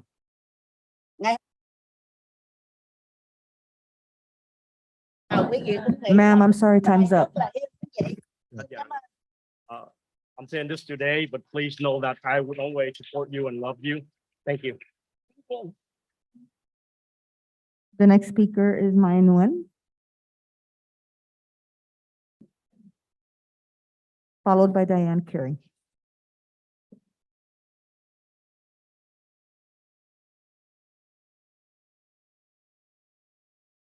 Like to address the city council in Vietnamese first, in its entirety, and then have the interpret or read my statement.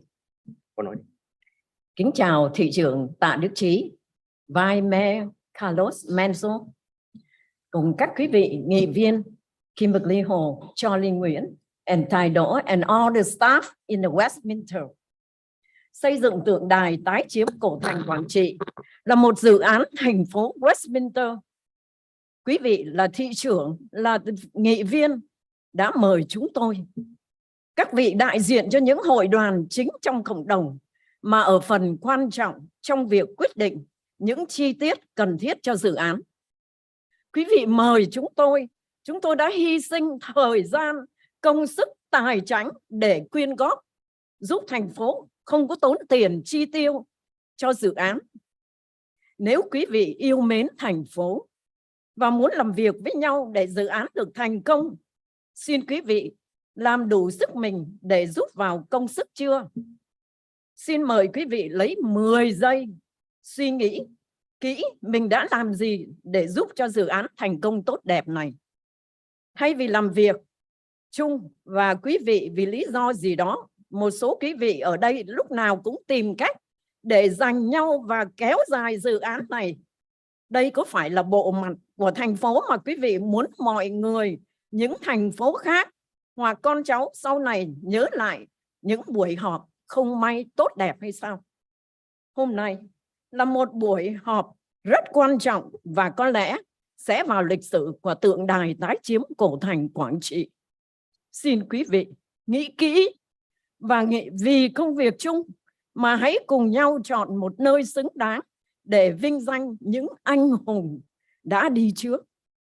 Nếu như đó là một vị anh hùng của quý vị, thì xin quý vị thấy nơi đây đâu là nơi xứng đáng, một nơi công cộng của thành phố mà mọi người có thể tới thăm viếng, hay là một nơi của tư nhân khuất bóng trong một nghĩa trang. Xin hãy suy nghĩ và làm một điều tốt cho cộng đồng và cho thành phố. Chúng ta để mình hãnh diện là một người đã có công giúp cho tượng đài tái chiếm cổ thành Quảng Trị được đặt ở một nơi xứng đáng nghiêm trang tại công viên thành phố. Xin rất cảm ơn tất cả các nghị viên, thị trưởng và Vice President. Good evening, Mayor, Council Member, and everyone who are here. The Kuang Monument is a city project. You, Mayor, and the City Council member have asked us as representative of the different organization in the community to make decision and to provide detail for the project. You invited us, and we have given you our time, our effort, our money for the project. If you love the city, you should work together to help build the monument. Have you done all that you could to help to build this monument? Please take 10 seconds to think of what you have done to help this project. Instead of working together to build a monument, you, for some reasons, always find reasons to drag out this project. Is this infighting, or what thing that you want other people to see about our city, this infighting? You want our children to remember of all these infighting at this council meeting? Tonight's meeting is significant. Perhaps might end up being historical, or being at least in the city of Westminster here. I would like to ask that you reconsider your position to work together to place the monument at a place that it deserves, so that those who have made the sacrifice would have a place that they deserve, and that that it be placed at a public park instead of a private place, so that people could come and visit.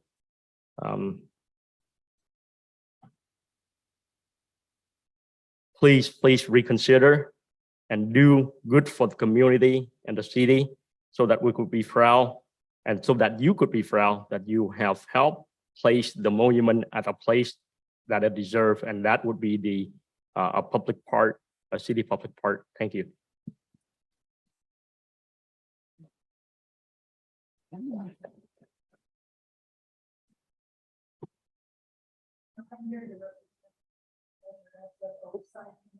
We-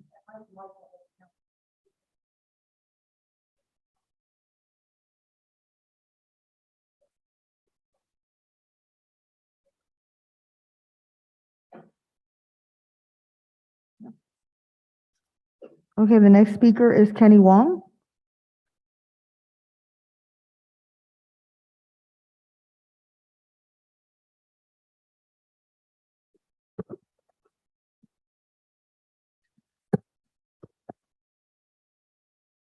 Good evening, Mayor Chita, Vice Mayor Colmanzo, Councilwoman Kimberly Ho, Councilman Tairo, and Councilman Charlie Chiwing, and also our City of Westminster staff.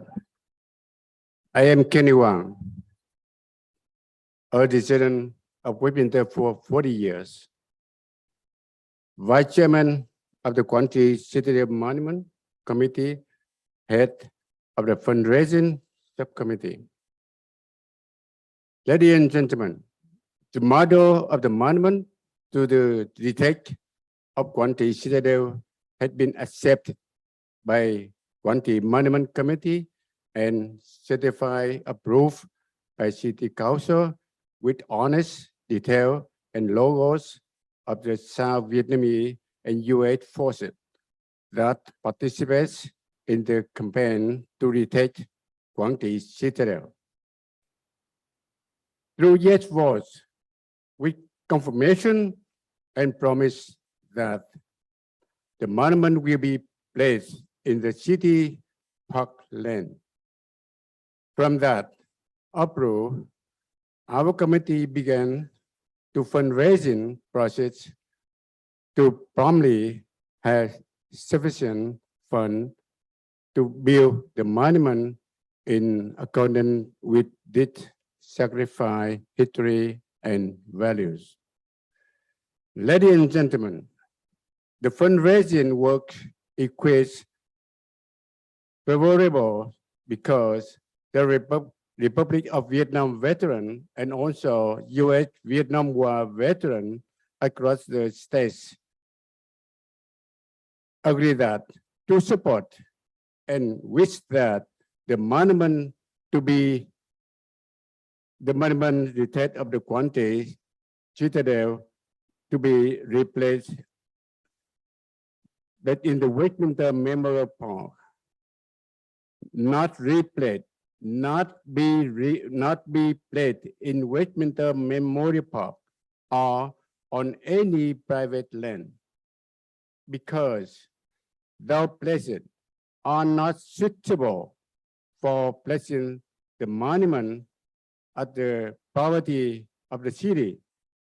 There is historical significance that fully appreciate the overall value of the architectural arc at the material that form and build this monument. The monument is to honor and pay tribute to the hero soldier of the Republic of Vietnam, the United States, and the people of Quang who probably sacrificed in the war to retake Quang Citadel in 1972. We work very hard and pay our efforts to do everything you want and ask us to do. So now we ask you to do what you promised us. South Vietnamese veteran, American Vietnam War veteran, and fellow community, referee community at the Westminster and everywhere overseas. Now we look forward to your vote to accept the placement of the Quang Citadel Monument at the city property in the city of Westminster public land, not in Westminster Memorial Park nor private land. Thank you very much.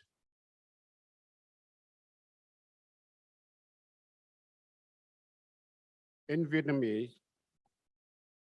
Kính thưa thị trưởng Trí Tạ, phó thị trưởng Colomanzo, nữ nghị viên Kim Ly Hồ, nghị viên Tài Đỗ, nghị viên Charlie Chí Nguyễn và tất cả các nhân viên. Yeah, You think hold on you- a second. Yeah, you can start over. Is that a new rule that only 5 minutes?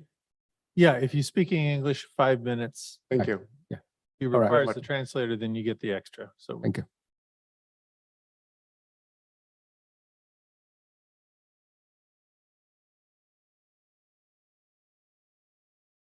Good evening, Council. I'm Diana Carey. I am the chairwoman of the Measure SS Oversight Committee. The Oversight Committee would like to remind you that the people need to vote on this measure. Now, we know that you have come up with some very good ideas. Some of them are controversial. Previous councils have also come up with ideas, but none of them are going to fill in the $15 to $17 million gap in our budget. You know, when we lost our redevelopment funds, we have heard from the dais that, well, we should live within our means. We cannot live within our means. We are stuck with 1978 values that are given to us from the state. The property tax is what I meant to say there. It's frozen at 1978 levels. You know, in 1978, I was a young teacher. I was making $9,500 per year. And that's what you're asking us now to live on, because we won't have Measure SS to help with our funding. And, you know, it is just unconscionable that we still have our wonderful city staff on furlough, that our police department is not fully funded. We need you to step up and to please reauthorize the fact that we could vote on Measure SS. You know, people do not understand what bankruptcy means. I mean, I heard it this weekend. They think everything's going to be fine. Bankruptcy doesn't defund the police. It gets rid of the police. And that means that when this sunsets, another agency is going to step in and take that money, and we will not see a penny of it. And my guess is it's going to be the supervisors, and they're going to want to add a sales tax on for homelessness, or it's going to be the OCTA, because Measure M is running out of money. And they'll step up and they will take that money. So, you know, that you are not saving us any additional money. The other thing is that people do not understand, and again, I spoke about it this weekend, and I've mentioned it to the council many, many times. You know, if you go into bankruptcy, the county will come in and they will make an assessment on top of our property taxes on what it costs to run the city. So we're going to be paying more just because we've had to go into bankruptcy. So we are asking, this should be a 5-0 vote. We are asking you to please support our police department, support our wonderful workers, and most of all, support us. We need you to show the leadership, to vote, to let the people decide this measure. And, you know, I also serve as a trustee of the Huntington Beach Union High School District. And I would like to say right now, I want to thank the men and women of the police department. We get absolutely outstanding service from them. And yes, let's clap. I mean, we really do. But defunding the police with these draconian measures, you know, that is not going to help the students of Westminster, whether they're in the high school level or they're in our elementary schools. So again, please, for the sake of our kids and for the sake of all of us, let us vote on this. And you know, the irony, on tonight's agenda, on November 7th, you're going to be voting that we honor the victims of Communism Day. Well, I have to tell you, if you do not allow us to vote, we are going to be the victims of communism. The next speaker. The next speaker is Sando, followed by Henry Wong Min.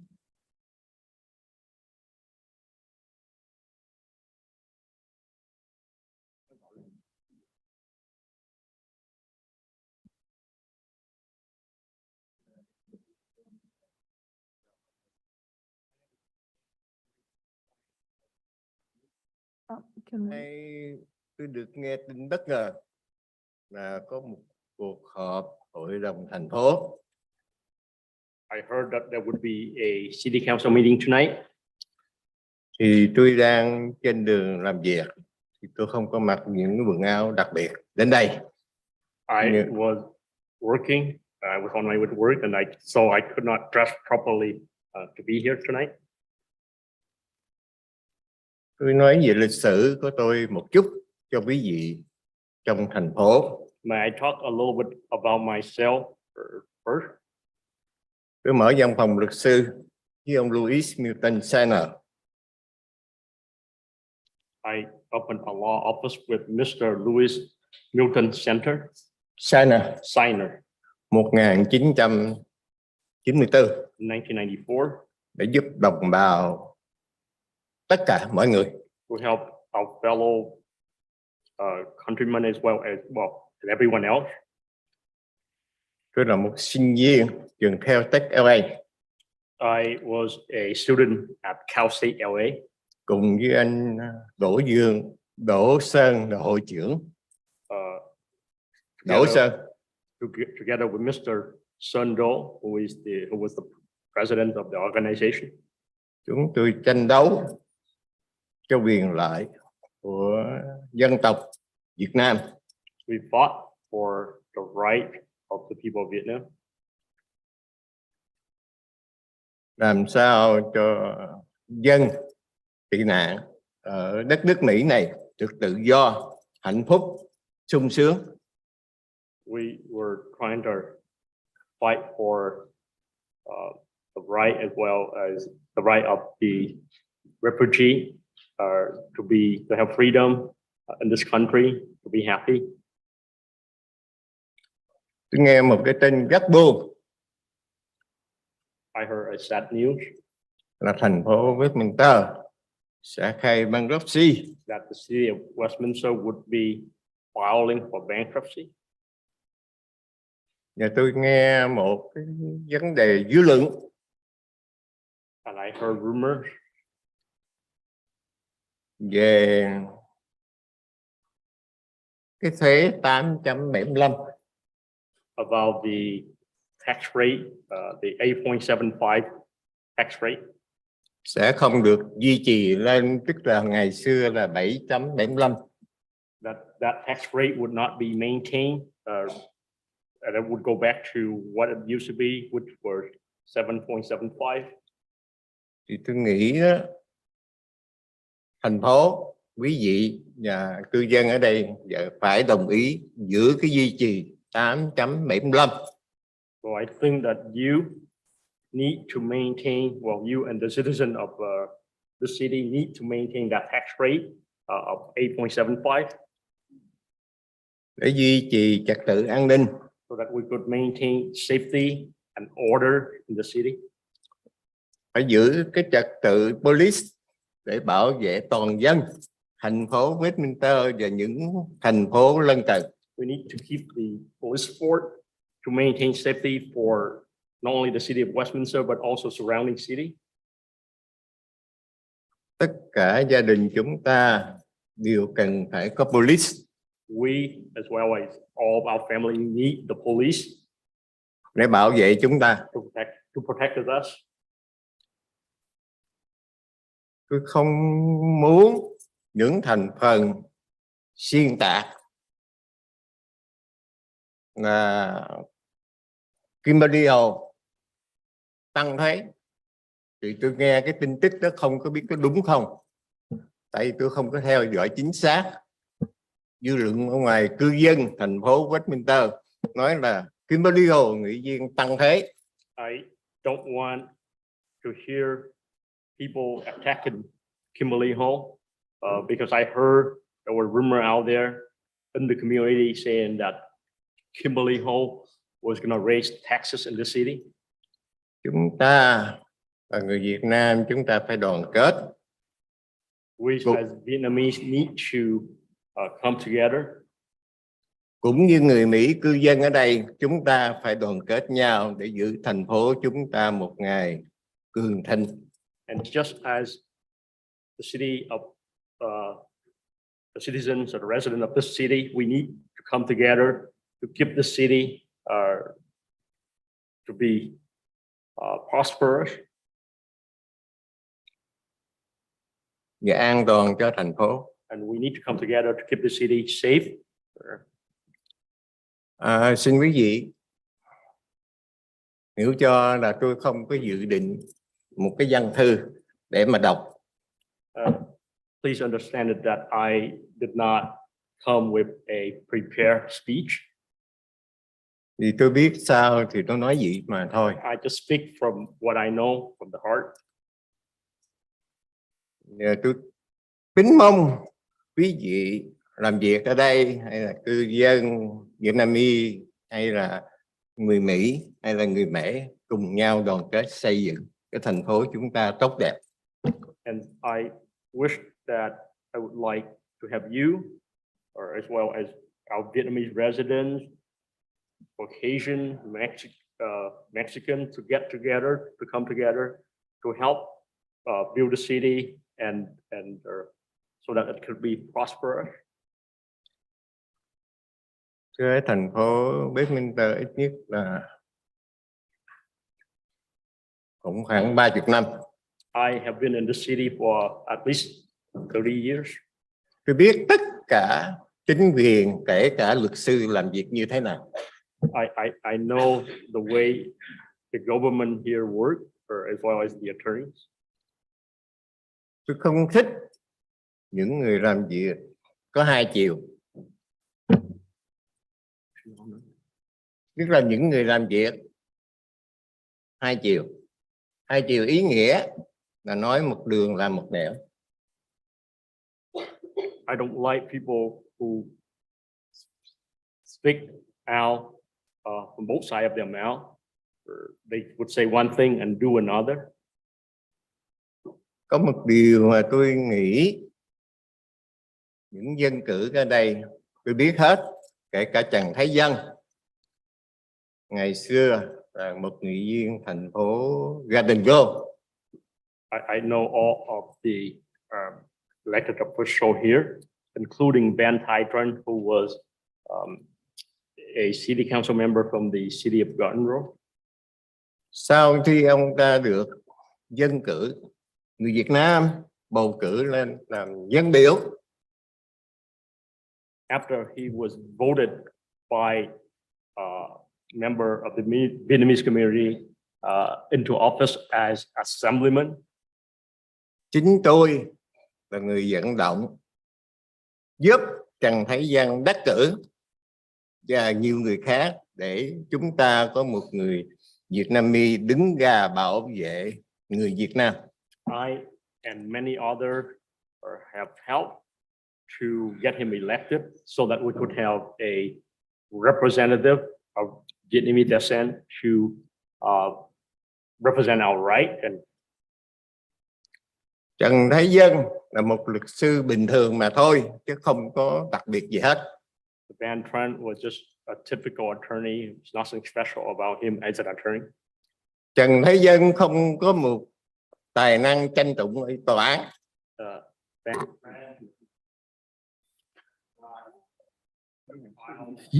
Yes, I question that. I think that we should not talk about the other person here. And Không, tôi nói về lý lịch mà thôi. Tôi không có đòi kích về ông ta. I am not Tôi rất attacking thích ông him. ta. I'm not attacking him.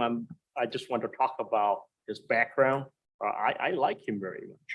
Tại vì tôi vận động cho ông ta đắc cử dân biểu là tôi không có một đồng nào hết. I campaigned and I got him elected.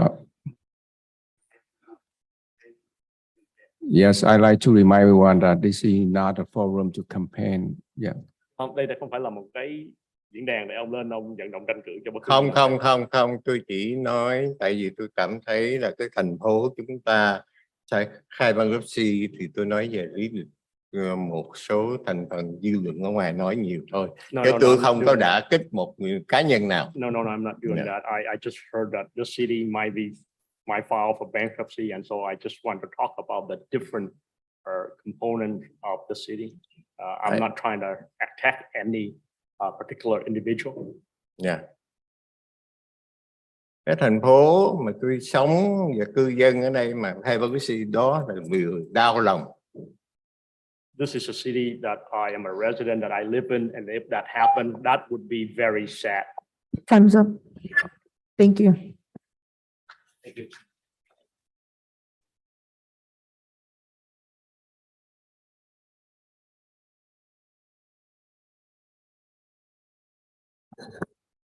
Good evening, Mayor Rita, Vice Mayor Carlos Menzo, all the city councils members, city officials, and all the present guests tonight.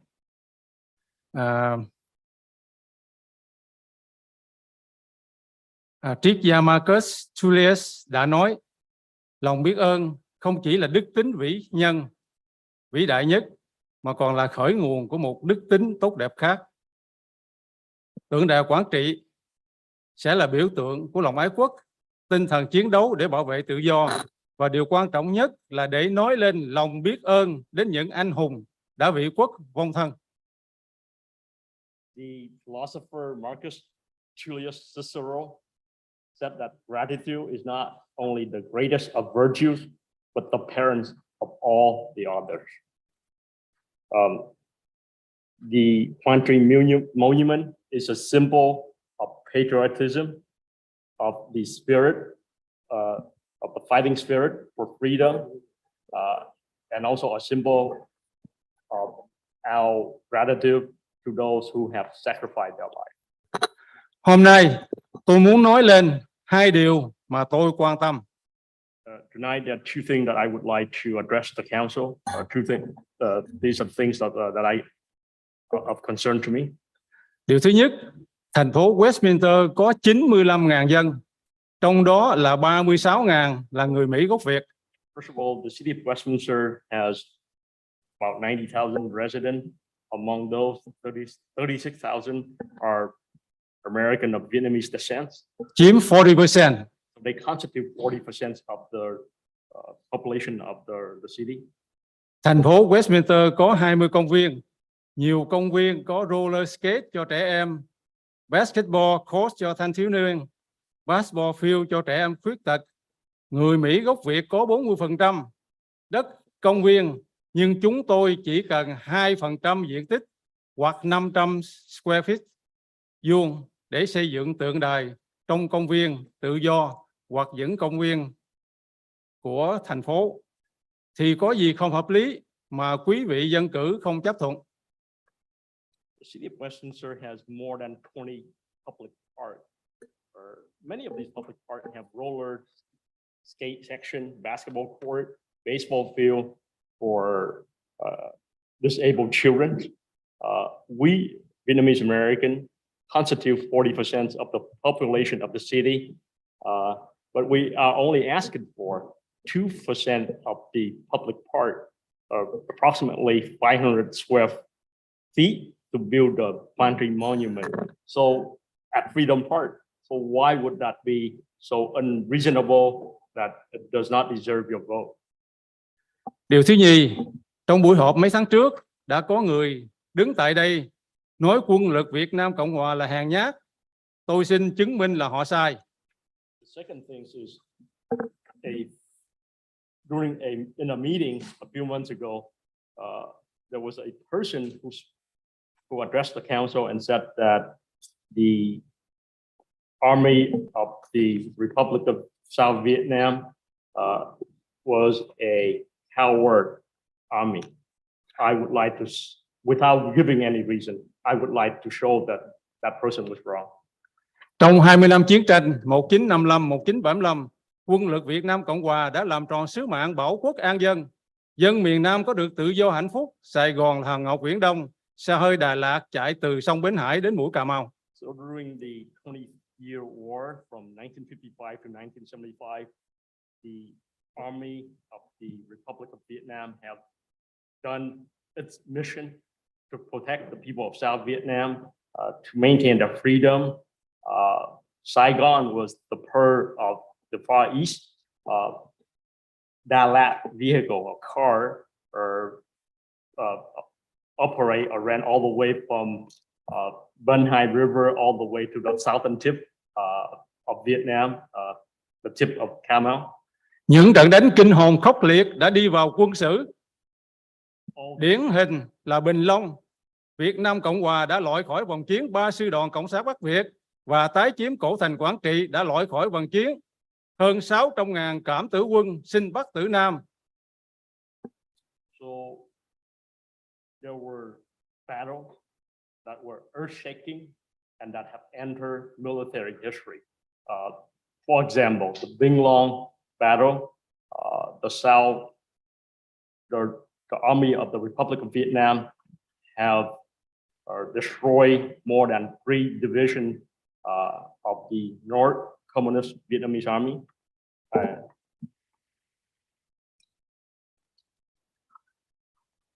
Quân đội Afghanistan đã bị tan rã trong 1 tháng khi bị đồng minh bỏ rơi.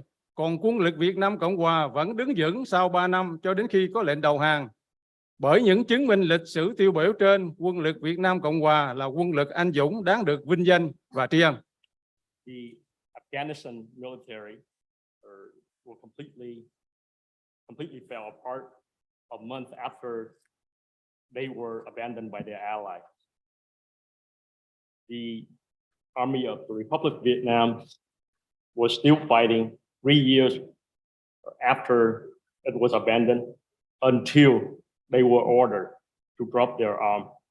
So these examples here show that the Army of the Republic of Vietnam is a heroic army. They need and deserve to be honored.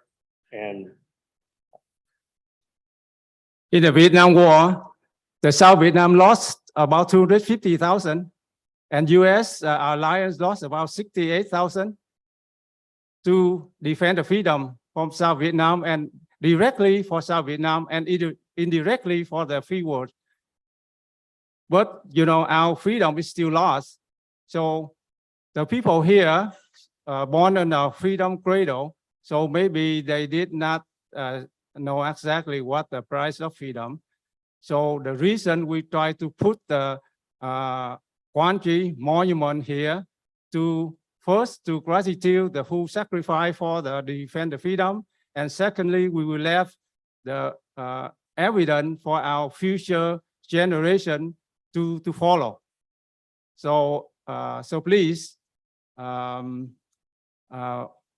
vote yes for the installation of the Quang Tri monument free symbolism in the Freedom Fast or in Westminster Park. Thank you so much for your consideration.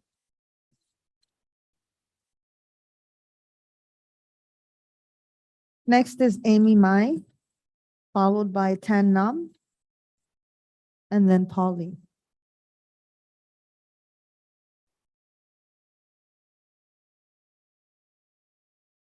And you can translate later.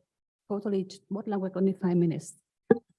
Kính thưa thị trưởng Tạ Đức Chí, Vice Mayor Carlos Manzo, nghị viên Kim Ly Hồ, nghị viên Tài Đỗ và nghị viên Nguyễn Mạnh Trí, and all city staff official. Tôi Amy Mai, cư dân và cử tri của thành phố Westminster, đang làm việc và đóng thuế hàng ngày.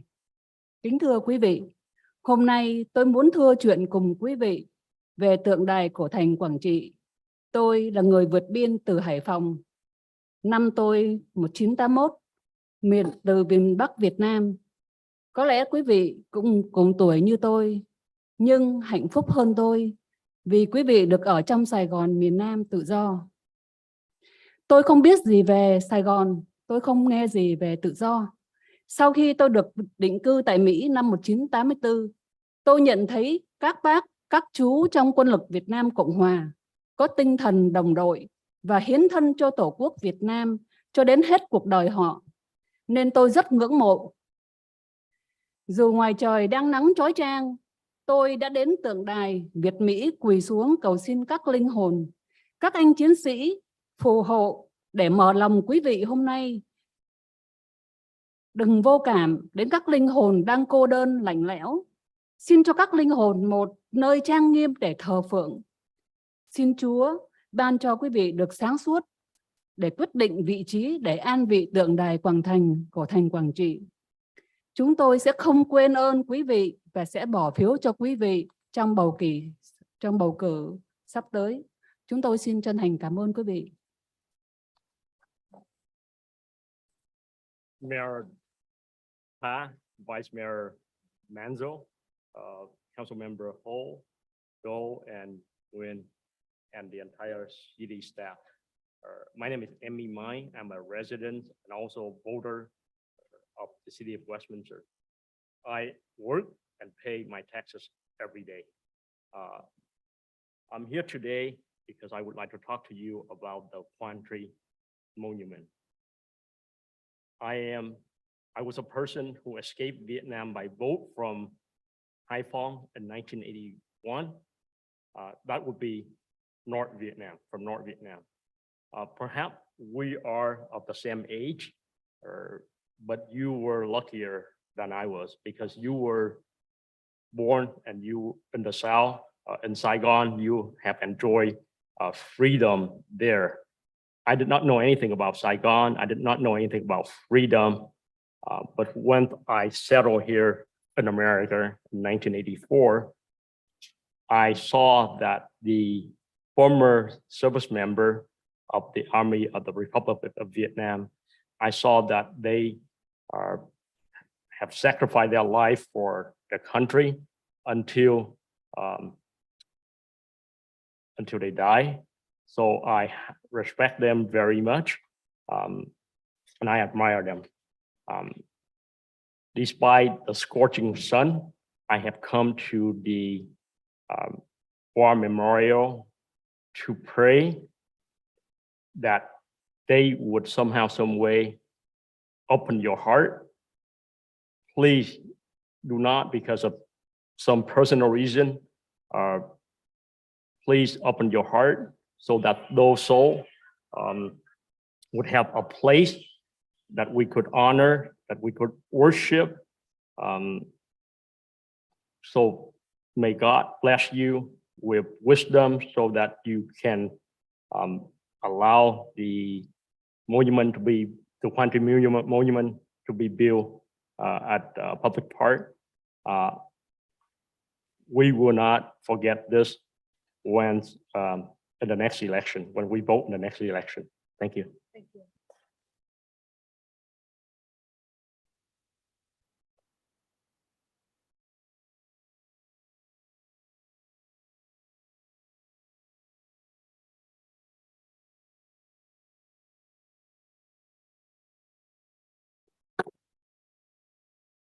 Good evening, Mr. Mason and City Council member and staff.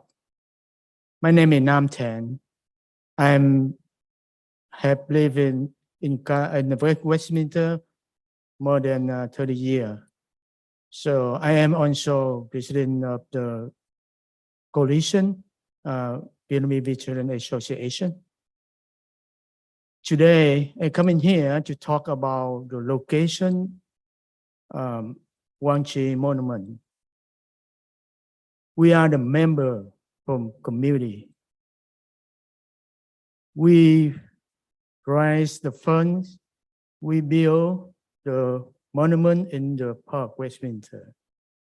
So after last city meeting, and they recommend the monument should be built in the memory park, the private park.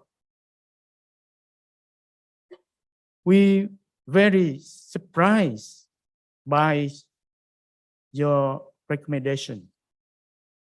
The reason is we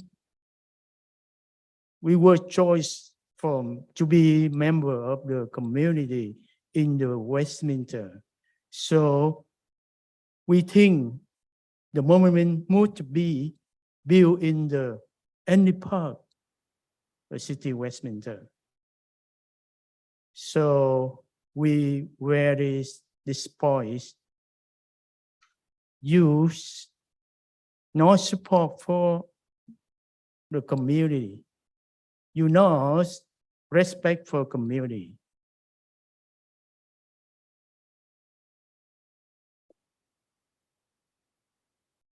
Don't think that the building of the monument not only for the Vietnamese soldier, but also for American soldier.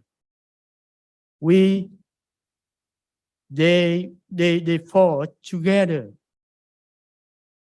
and then they make the history for Vietnamese War.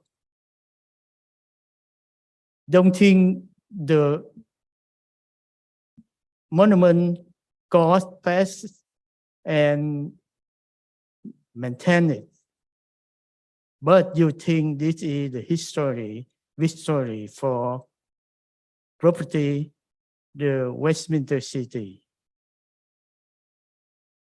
This is a tourist attraction for the people that come in here to visit the monument.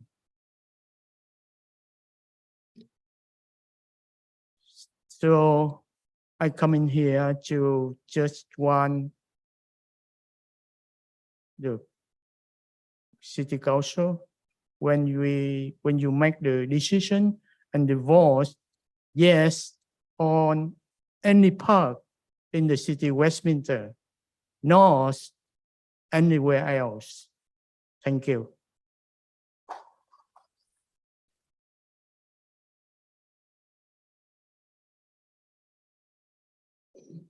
After Paul Lee, Michael Varengia, followed by Scott Piker.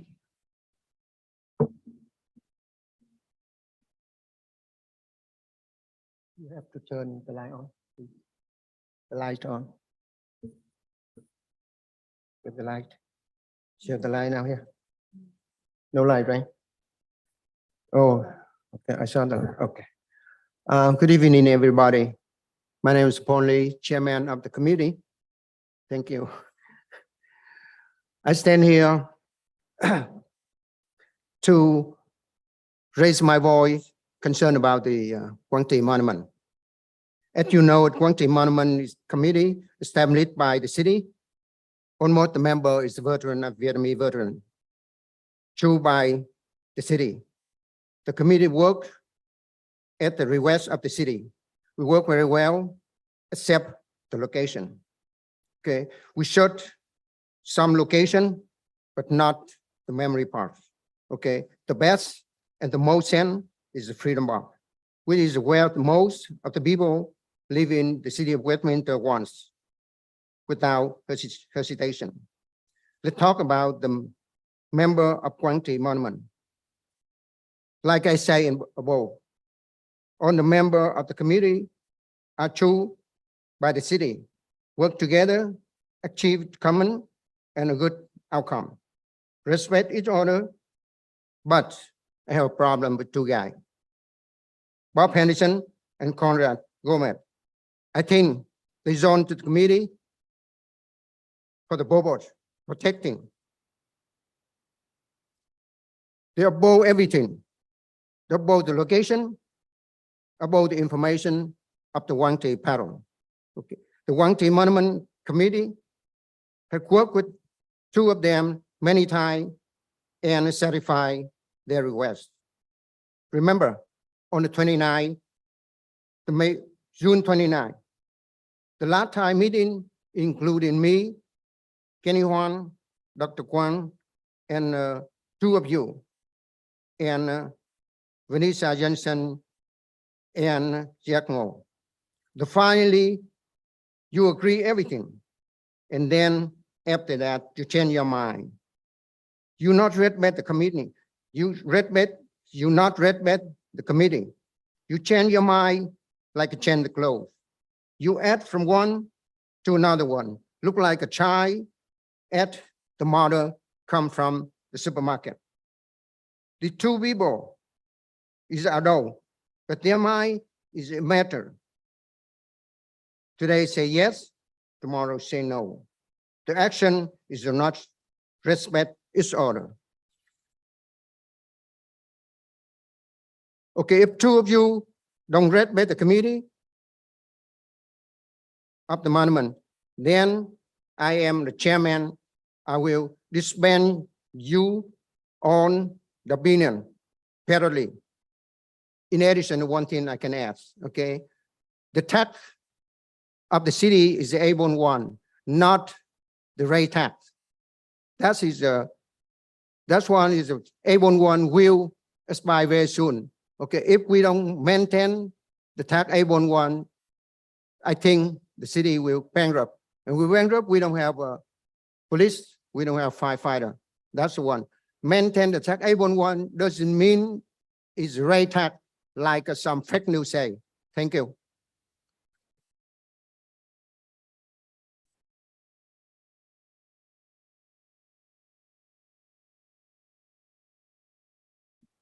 Thank you, Mayor, council members. I want to say a few words on the Kuang Tree Memorial. This thing's been dragging on now for how long? You're wasting your time going back and forth about where to put it. Do we want it? Yes, we do.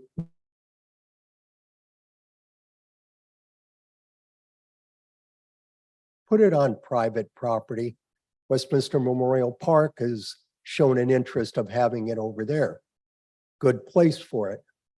If you go over to Sid Goldstein Park, I walked through there just before coming over here to the council chambers. I don't know where they're going to put it over there. You've already got one very large memorial and two smaller ones over there. That land behind there originally belonged to Westminster School District and was sold to the city because they had such a large amount of lot back there. They didn't need all that room. It started out as Sid Goldstein Park. Now, I don't know how much free space is over there to actually call it a park. If you put another huge monument in there, this isn't going to be a city park. It's going to look like one big monument.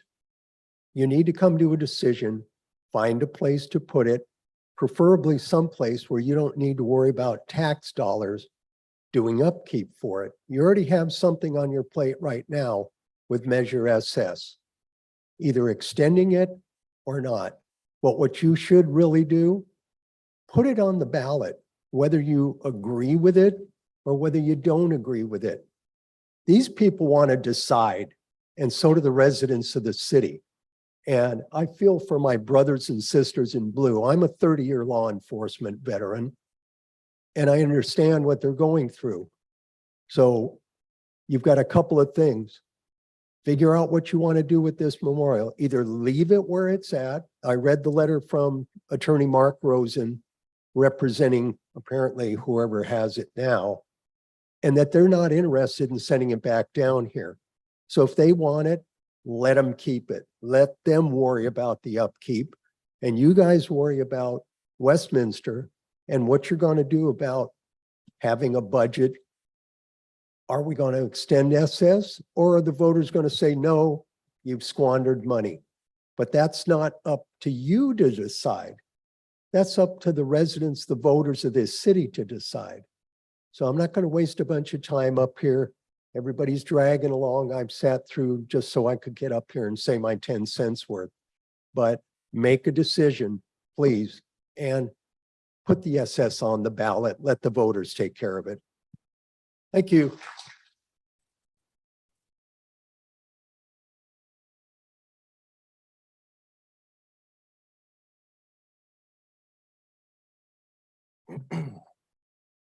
Good evening, My name is Scott Piker, and I'm a frustrated resident of Westminster.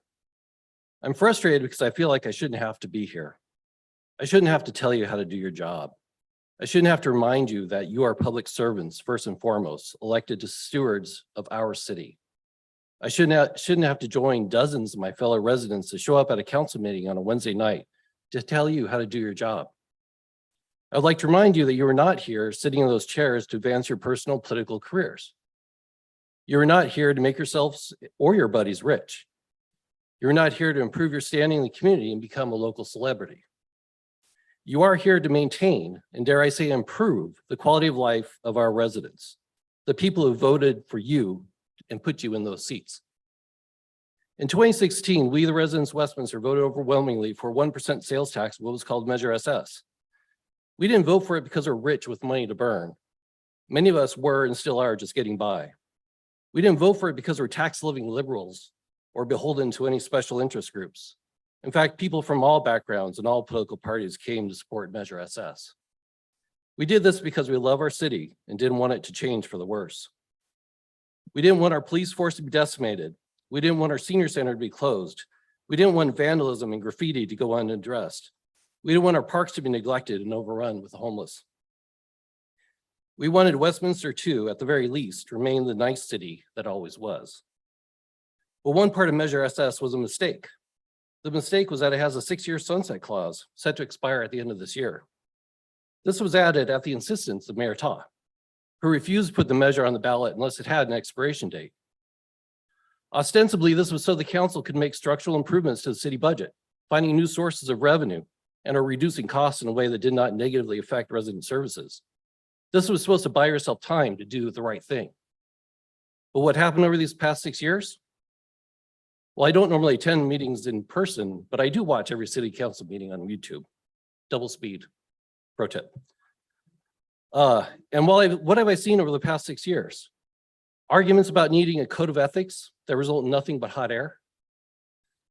Petty mudslinging between council members over nepotism and fake news. Baseless personal attacks being allowed to go unchecked because they were said in Vietnamese and the city attorney didn't know to step in when the mayor refused to. Council members threatening lawsuits against each other and shedding crocodile tears when things didn't go their way. An endless discussion about a monument.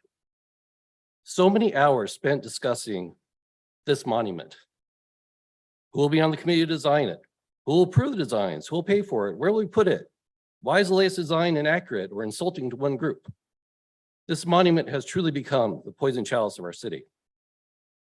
I could go on, but what's missing from this conversation? Actual proposals to fix the financial situation of the city. Mayor Ta, you're like Nero, playing your fiddle while Rome burns. But your fiddle is its distraction of a monument, and Westminster is what's burning all around you. And now you want to represent us in Sacramento. Based on what? Running the city into the toilet? Why on earth would your 16 years of this council warrant a promotion like that?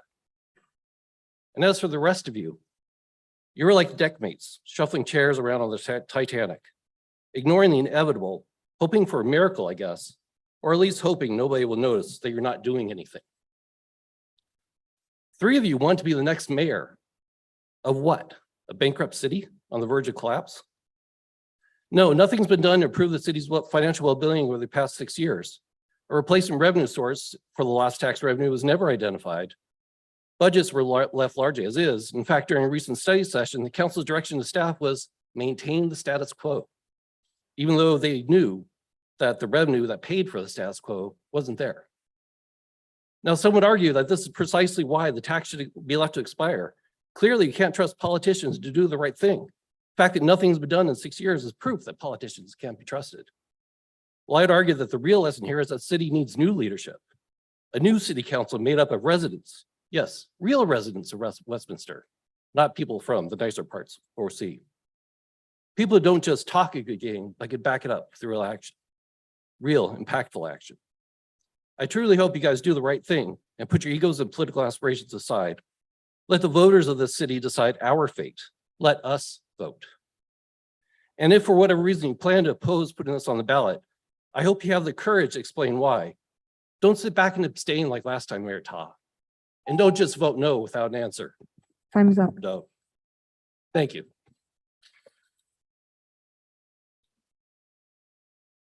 The next speaker is Ruth Piker, followed by Mary Boyd and Moses Castillo.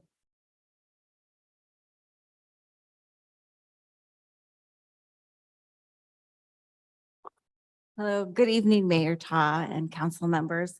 As you know, I'm Ruth Piker. I'm the resident of the city of Westminster. I am here this evening to ask that you give me and all the residents of Westminster the right to vote in November's election on whether to extend the existing city and sales tax. I have been a member of the Measure SS Oversight Committee for the past 5 years. Aaron and the staff have explained how the funds received from Measure SS have been used. For example, they have allowed for the hiring of more police officers, as well as for the police liaison with the homeless. They have allowed for the hiring of more staff in the city that they were missing.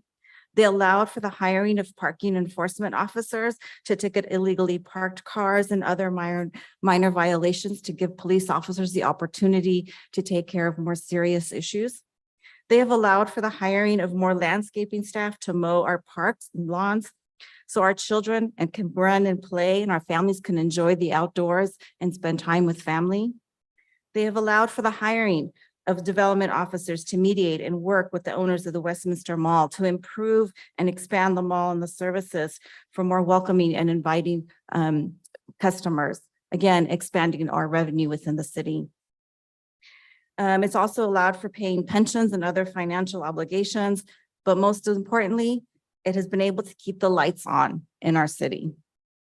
I am not here to tell you about the city's finances or the potential bankruptcy. I attended the special meeting in June where the city manager and the finance staff showed all of us the budget and the projections for the next 3 years. You know the state of the city's finances. I am not here to remind you of the corruption and mismanagement of the city's finances over the years. We all have seen and heard how you pay or not pay for things. We all have seen your unethical practices regarding nepotism and non-living within the city boundaries. Councilmember Doe, he's been very vocal and for many, many sessions talking about the other unethical practices among current and past council members. I am not here to discuss how police officers are leaving for better paying jobs. You have seen the increasing vacancy numbers. I don't need to explain that to you. I am not here to discuss the impact of fewer parking enforcements and the landscaping staff. We all have seen the grass at our parks growing taller and taller before they are even mowed. No, that is not why I'm here. I am here to ask you to give myself, my son who's voting for the first time in November, my husband, my neighbors, all of us here, the residents of Westminster, the opportunity, the right, the same right to be able to decide and to vote what we're going to be doing, to give us the right, to grant us our right, our constitutional right to vote for changes in our own city. You may not want to extend the taxes, the city and sales tax, and that's your right. You don't have to. You don't have to vote for it. That's your right. You have that opportunity to do that. But currently and at this moment, you also have the power to deny us, to take our rights away, to take away from us, the residents of the city, the right to be able to decide how we want to spend our money. You are taking away the right to decide whether we want to extend the sales tax or we don't want to extend the sales tax. You are denying our constitutional right to decide how we want to use our money. You are taking away all eligible voters of Westminster the right to vote to extend the existing cities and sales tax. You are denying us the ability to vote to hire more police officers. You are denying us the right to have our parks mowed regularly. You are denying us our rights to have streets cleared from parking violations and for cleaning our streets as well. You are denying us our rights to make a decision whether we want to keep our lights on. All we're asking is that you give us the same right and the same power that you have granted yourselves for us to be able to vote and make that decision. So I am asking you to help us, allow us, to give us our democratic right to be able to decide how we want to live and where we want to live. And if we want to continue to live in the city of Westminster, if we decide that we no longer want Westminster, that is our right and our choice. And we want you to give us that right. And honestly, at this point, regardless of the corruptions, regardless of everything that's going on, we just want to keep our lights on. And I think we have a right to Time's make up. that decision. Thank you. Thank you.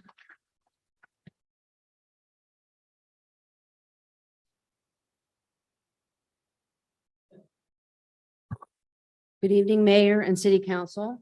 My name is Mary Boyd, and I'm speaking here tonight to hopefully encourage you to vote in favor of placing the SS measure on the ballot for the people to decide. I've been working in the Public Works yard for the last 5 years. I took an early retirement package after 25 years working in a regulated company that in my last 5 years went through too many layoffs to count. I am so grateful to have this position in the same city that I've resided and voted in for 30 years. Previously, as many current residents of Westminster seem to be, I wasn't that involved nor even knowledgeable of the city I reside in. What I do know is that working for Public Works has provided me with the knowledge of how dedicated and how hardworking the employees of this city are. I talk to many residents every day and try to resolve each and every issue for them, or I direct them to where they can connect with to get their issues resolved. Since I started working 5 years ago for Public Works, they've been on a limited staff, they've been tight with funding, but they've done an outstanding job of handling the water issues, the potholes, the street problems, the park issues, everything that's thrown at them. If we do not allow this measure to be placed on the ballot and passed, we will not be able to keep up with the current services we provide to our residents. I have watched the past few years of the city council meeting, and I'm asking you today, please listen to your staff, listen to the residents of Westminster. It's time to place this on the ballot and let, like everyone's been saying, the residents decide. As a resident for 30 years, I've seen a lot of changes in the city. One thing we must maintain is a strong police force and funding for public services to keep the city proud and to continue for me to be living here in this city. I was privileged. I grew up in a very influential city. And the one thing that is with cities that have influence is that they have money, and that money funds police and it funds city services, and that keeps them running smoothly. You must, I'm urging you, you must invest in the city and the residents that live in this city. Help us to be proud of the city we work for and the city we live in. Thank you.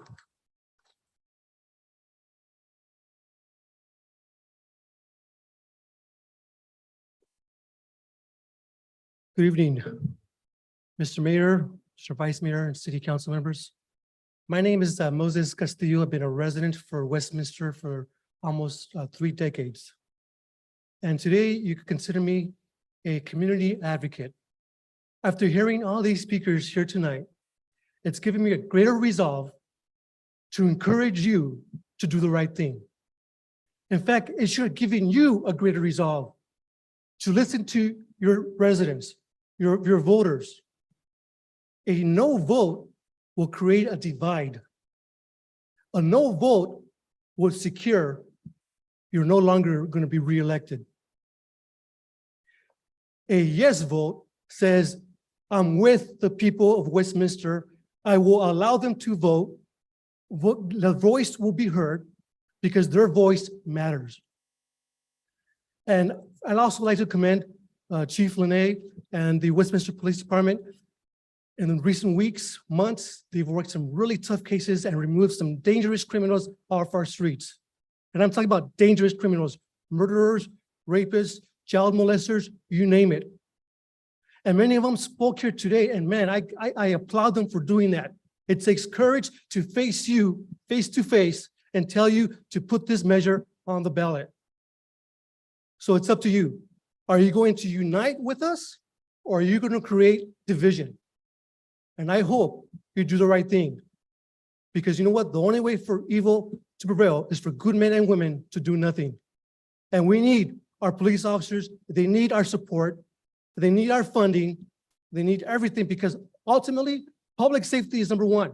If that goes down the tubes, the city goes down the tubes.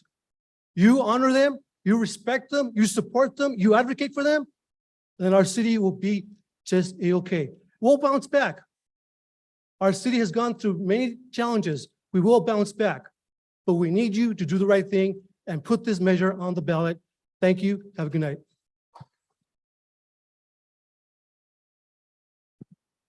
The next speaker is Christine Barnes, followed by Conrad Gomez, and then Kay Miller.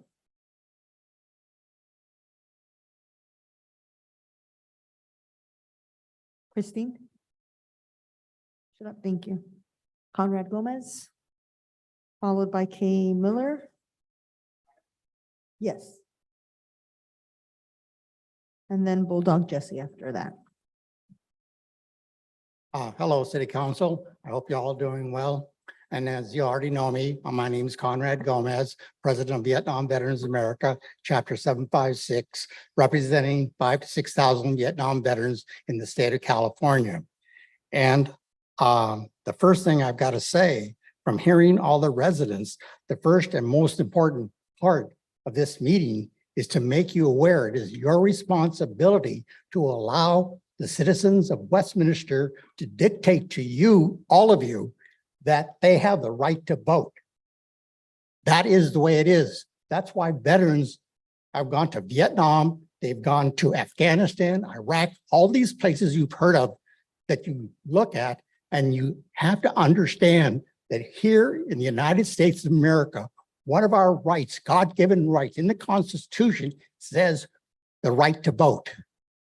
You cannot change that. So if you were to change that, then why did the 58,000 Americans die? Why did the 300,000 South Vietnamese die? Why are you allowing that to happen in your, and it's you, it's nobody else. There's 1, 2, 3, 4, 5 of you up there, or 6, excuse me, or 7. It is your responsibility to give them that right. The tax measure, let the citizens vote, keep the 1% measure and show the citizens that this is a democracy, not a monarchy. Vietnam Veterans America backs the community in its right to vote and maintain the proper standards for the city of Westminster with the police department, the fire department, the paramedics, and all the workers for the city. Without them, you're nothing. You know, what are you going to do? Let's say Ty decides to call for the police department because he has an emergency, even though he's a policeman. Takes 20, 30 minutes. You need him there now. We know that something terrible can happen in a matter of 2 to 3 minutes. Some gentleman found that same thing out at one of your gas stations. You know, he's dead. I couldn't believe that. I said, in the city of Westminster, I couldn't believe that. But I don't understand why that right was taken away. That's why hundreds of thousands of veterans, both men and women, have died. So all of us have the right to vote. You cannot take that away from us. And I did not want to make any mentions of the Kuang tree issue, but since it's been brought up, I'll say that the Kuang tree committee, as far as I'm concerned, was nothing but a joke. Why? 11 Vietnamese, 2 Americans. There's 13 members, and I keep seeing 11. There was 2 alternates, and I was an alternate. So we had 10 Vietnamese and 1 American. Why couldn't we have 2 Americans on it? Whoever set up the committee set it up wrong. Why? We argued. Did we get along very well? Not really, because we argued. They wanted to put the US in the back of the bus. They even agreed. The one thing they agreed on was if it wasn't for the US military, air power, naval power, guess what? Vietnam would have fallen in 1972 possibly 1973. That's the way it is. And if you ever form any other type of committee, do not, it's just like if Carlos would have 11 Hispanics and 2 Vietnamese. How do you think that vote would go? It would favor the Hispanics, right? You cannot have a committee and set up 2 Americans, Bob Harrison and myself, for failure. And I've mentioned that to you, Tito, and you questioned me on that. So I am a little annoyed because to me, the most important part of this meeting right now is the police department, the fire department, and the city staff. Without them, you are nothing. Some of you might stay, some of you are leaving.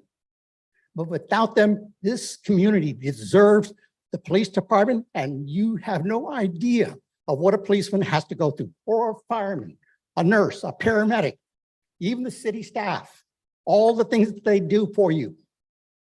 You must do the right thing, and you have no choice. You work for them.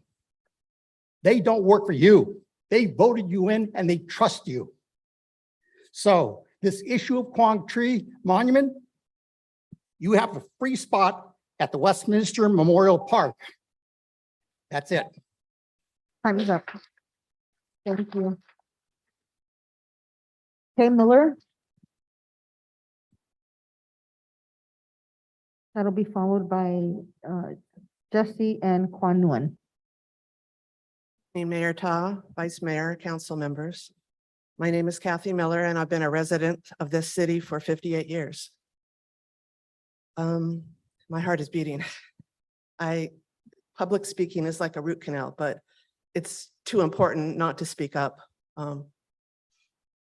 When I woke up this morning, I did not wake up in a communist state.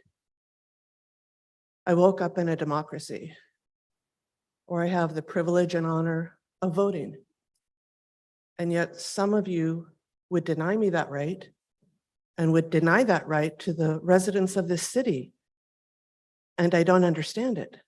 And I've tried and looked for explanations and I've come up with none. Mayor Ta, apparently there was a measure recently about whether or not the mayor should be an appointed position or a position that's voted for. And I have to applaud you because my understanding was that you urged the residents of this city not to give up their right to vote. And I don't understand why this is any different. That was your stance now, but yet you're not supporting my right to vote. There have been people that have made accusations against council members that possibly the answer might be that you've got political interests for other jobs that you're looking for, and supporting a tax measure or raising taxes would hinder your fundraising ability or might make it difficult for you to run for a position. But I know that can't be true. You can't be that villainous that you would put your own personal interests above the citizens, the residents of this city that you're sworn to represent. So I beg and urge you, for those of you that are either abstaining or voting no, to reconsider and allow both me and the residents of this city the rights that we deserve. Allow us to make our own decision to vote on this measure. Thank you.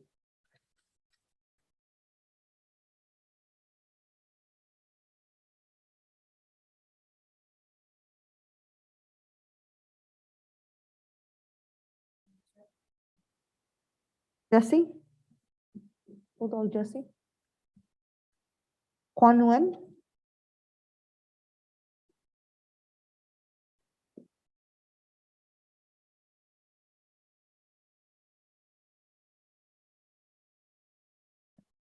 Good evening, dear distinguished members of the City Council and the city staff.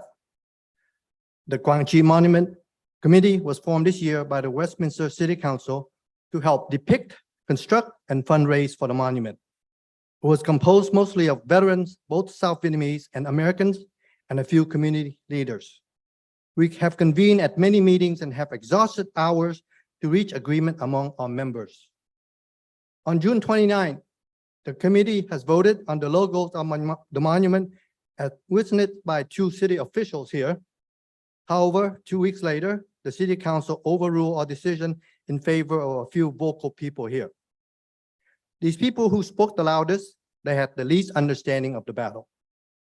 The purpose of some people here is clearly to disrupt and delay the construction of our monument. Unfortunately, they have convinced some of our committee members to pass along information in our private emails so that they can attack us at the city meetings. Some of our committee members were our friends. They shook our hands, but later they colluded with the other side to make petty demands, to give wrong depiction, and to pick an unfavorable location for the monument. The logos of the two American helicopter squadron are redundant. These small units belong under the U.S. Army and U.S. Marine logo, which are already on the monument. For fairness, the South Vietnamese had 4 helicopter squadrons involved, but we never demanded them because they belong under the South Vietnamese Air Force logo. The special operation logo, the one with the skull, is an unofficial logo. It is neither accepted by the U.S. military nor the U.S. government, but yet the city council listened to the few here and wanted us to put that unofficial logo on the monument. Did these people even do their history homework?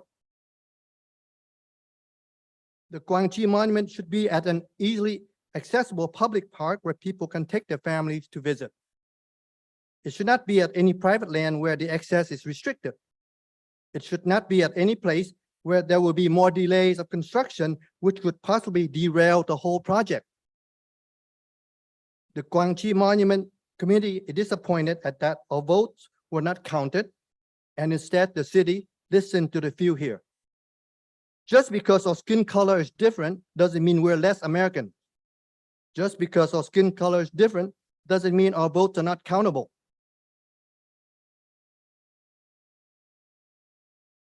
For years, the liberal media has sought to portray the Vietnam War as an Americanized war, fought mainly by the Americans, and the South Vietnamese were relegated to secondary soldiers.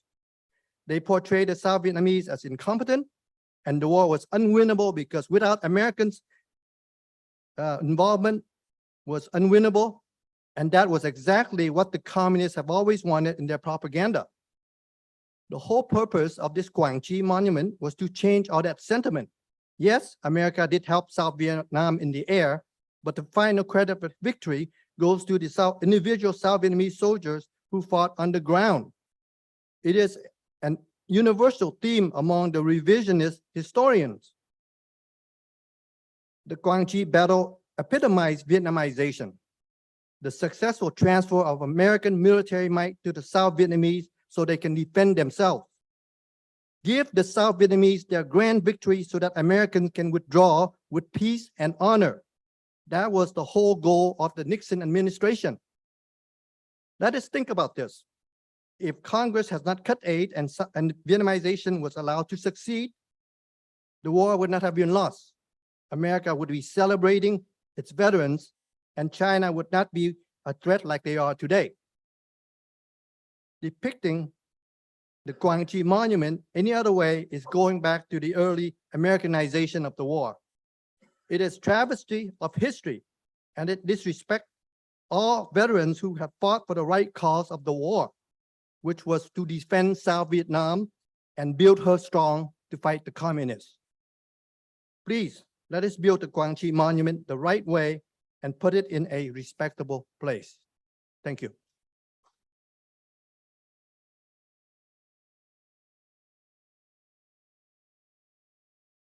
Michael Tousley.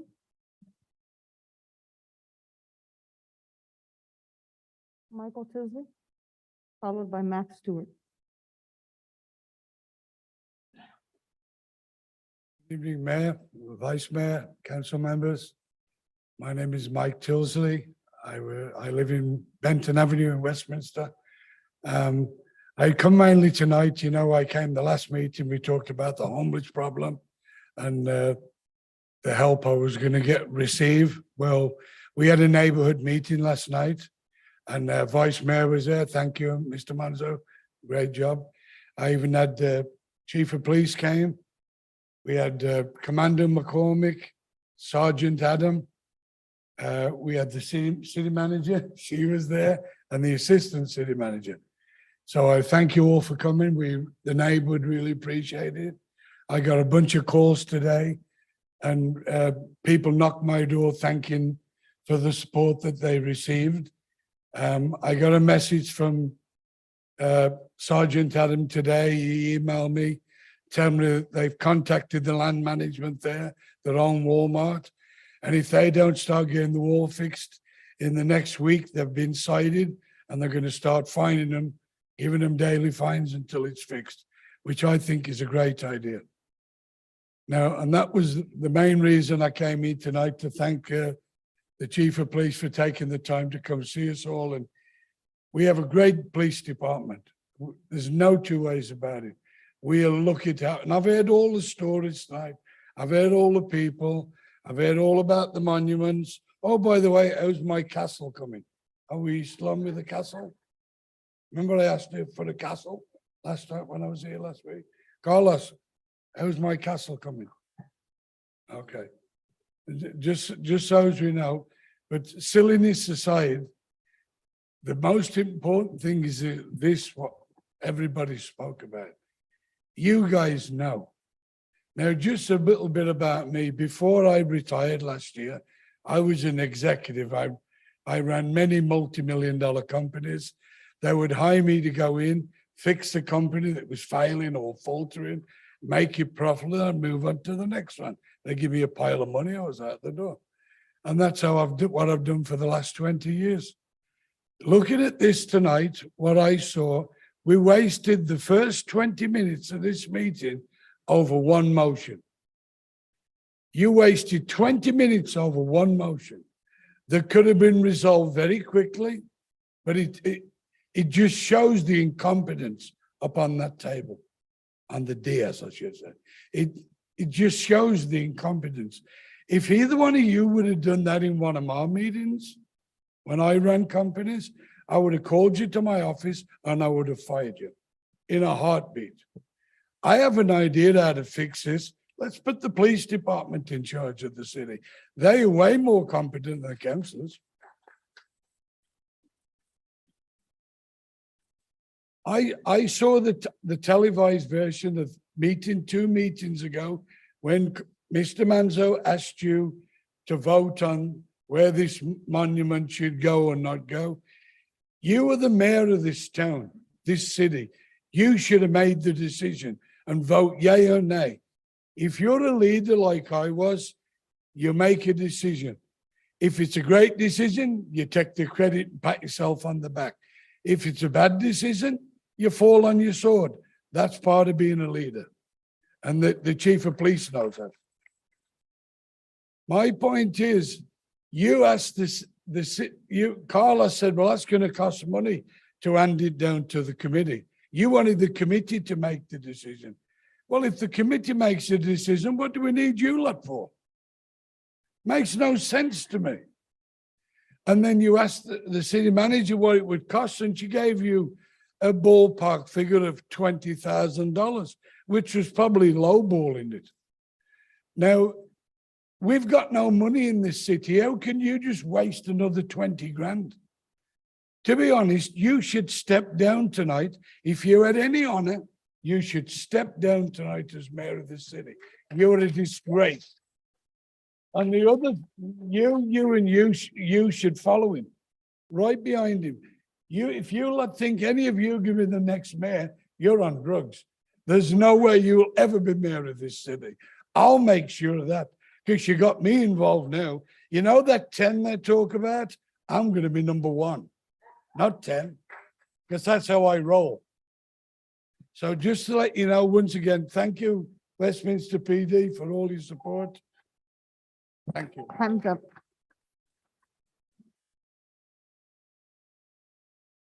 Max Stewart. Max Stewart, maybe left. Shanti Whaley.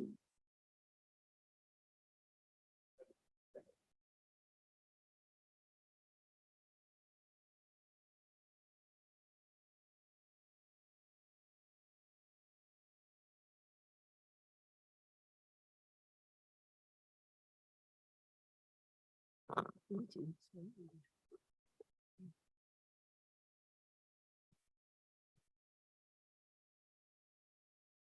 quý vị có mặt ở đây hôm nay. Good evening to everyone who are here tonight. Kính chào ông thị trưởng Tạ Đức Chí. Kính chào ông phó thị trưởng Mayoka Menzo. Thị trưởng cao sư Kimbi Hồ.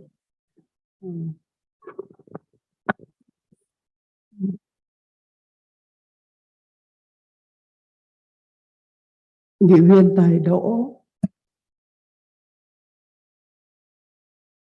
Nghị viên Nguyễn Mạnh Trí.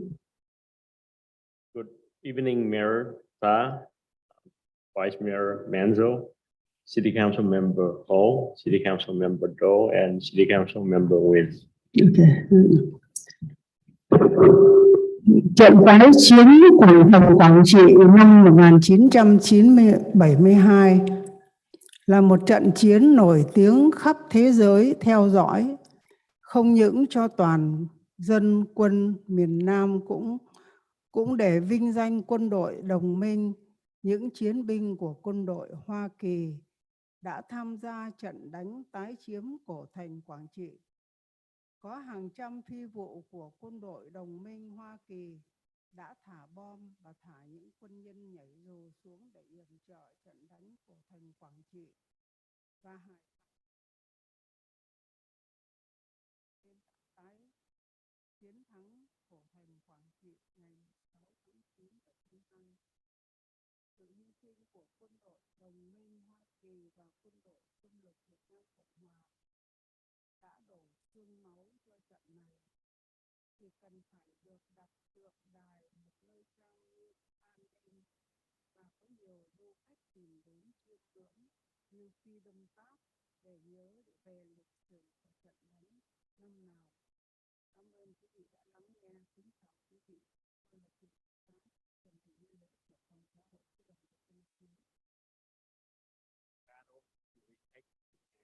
109. City of country in 1972 is a battle that is known around the world. Not only that the Army of the Republic of Vietnam participated in battle, that battle was also fought by our U.S. ally. There were hundreds of air missions by our U.S. ally, as well as naval artillery. Our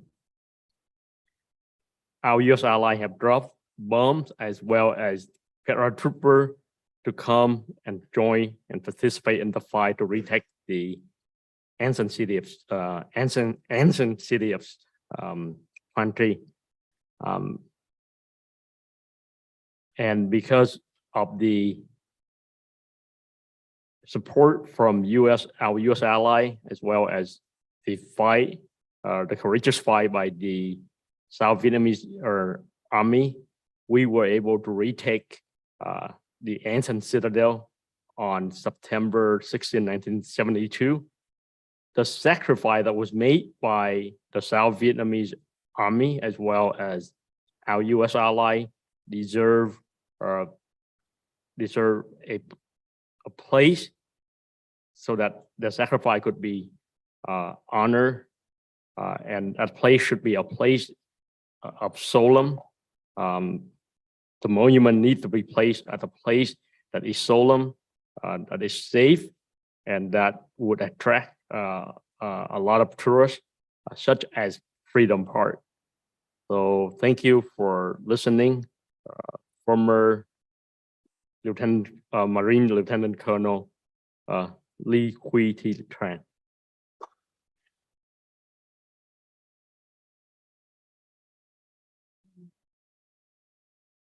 The next speaker is Mai Nguyen, followed by Camila Overbeek, and then Tony Bui.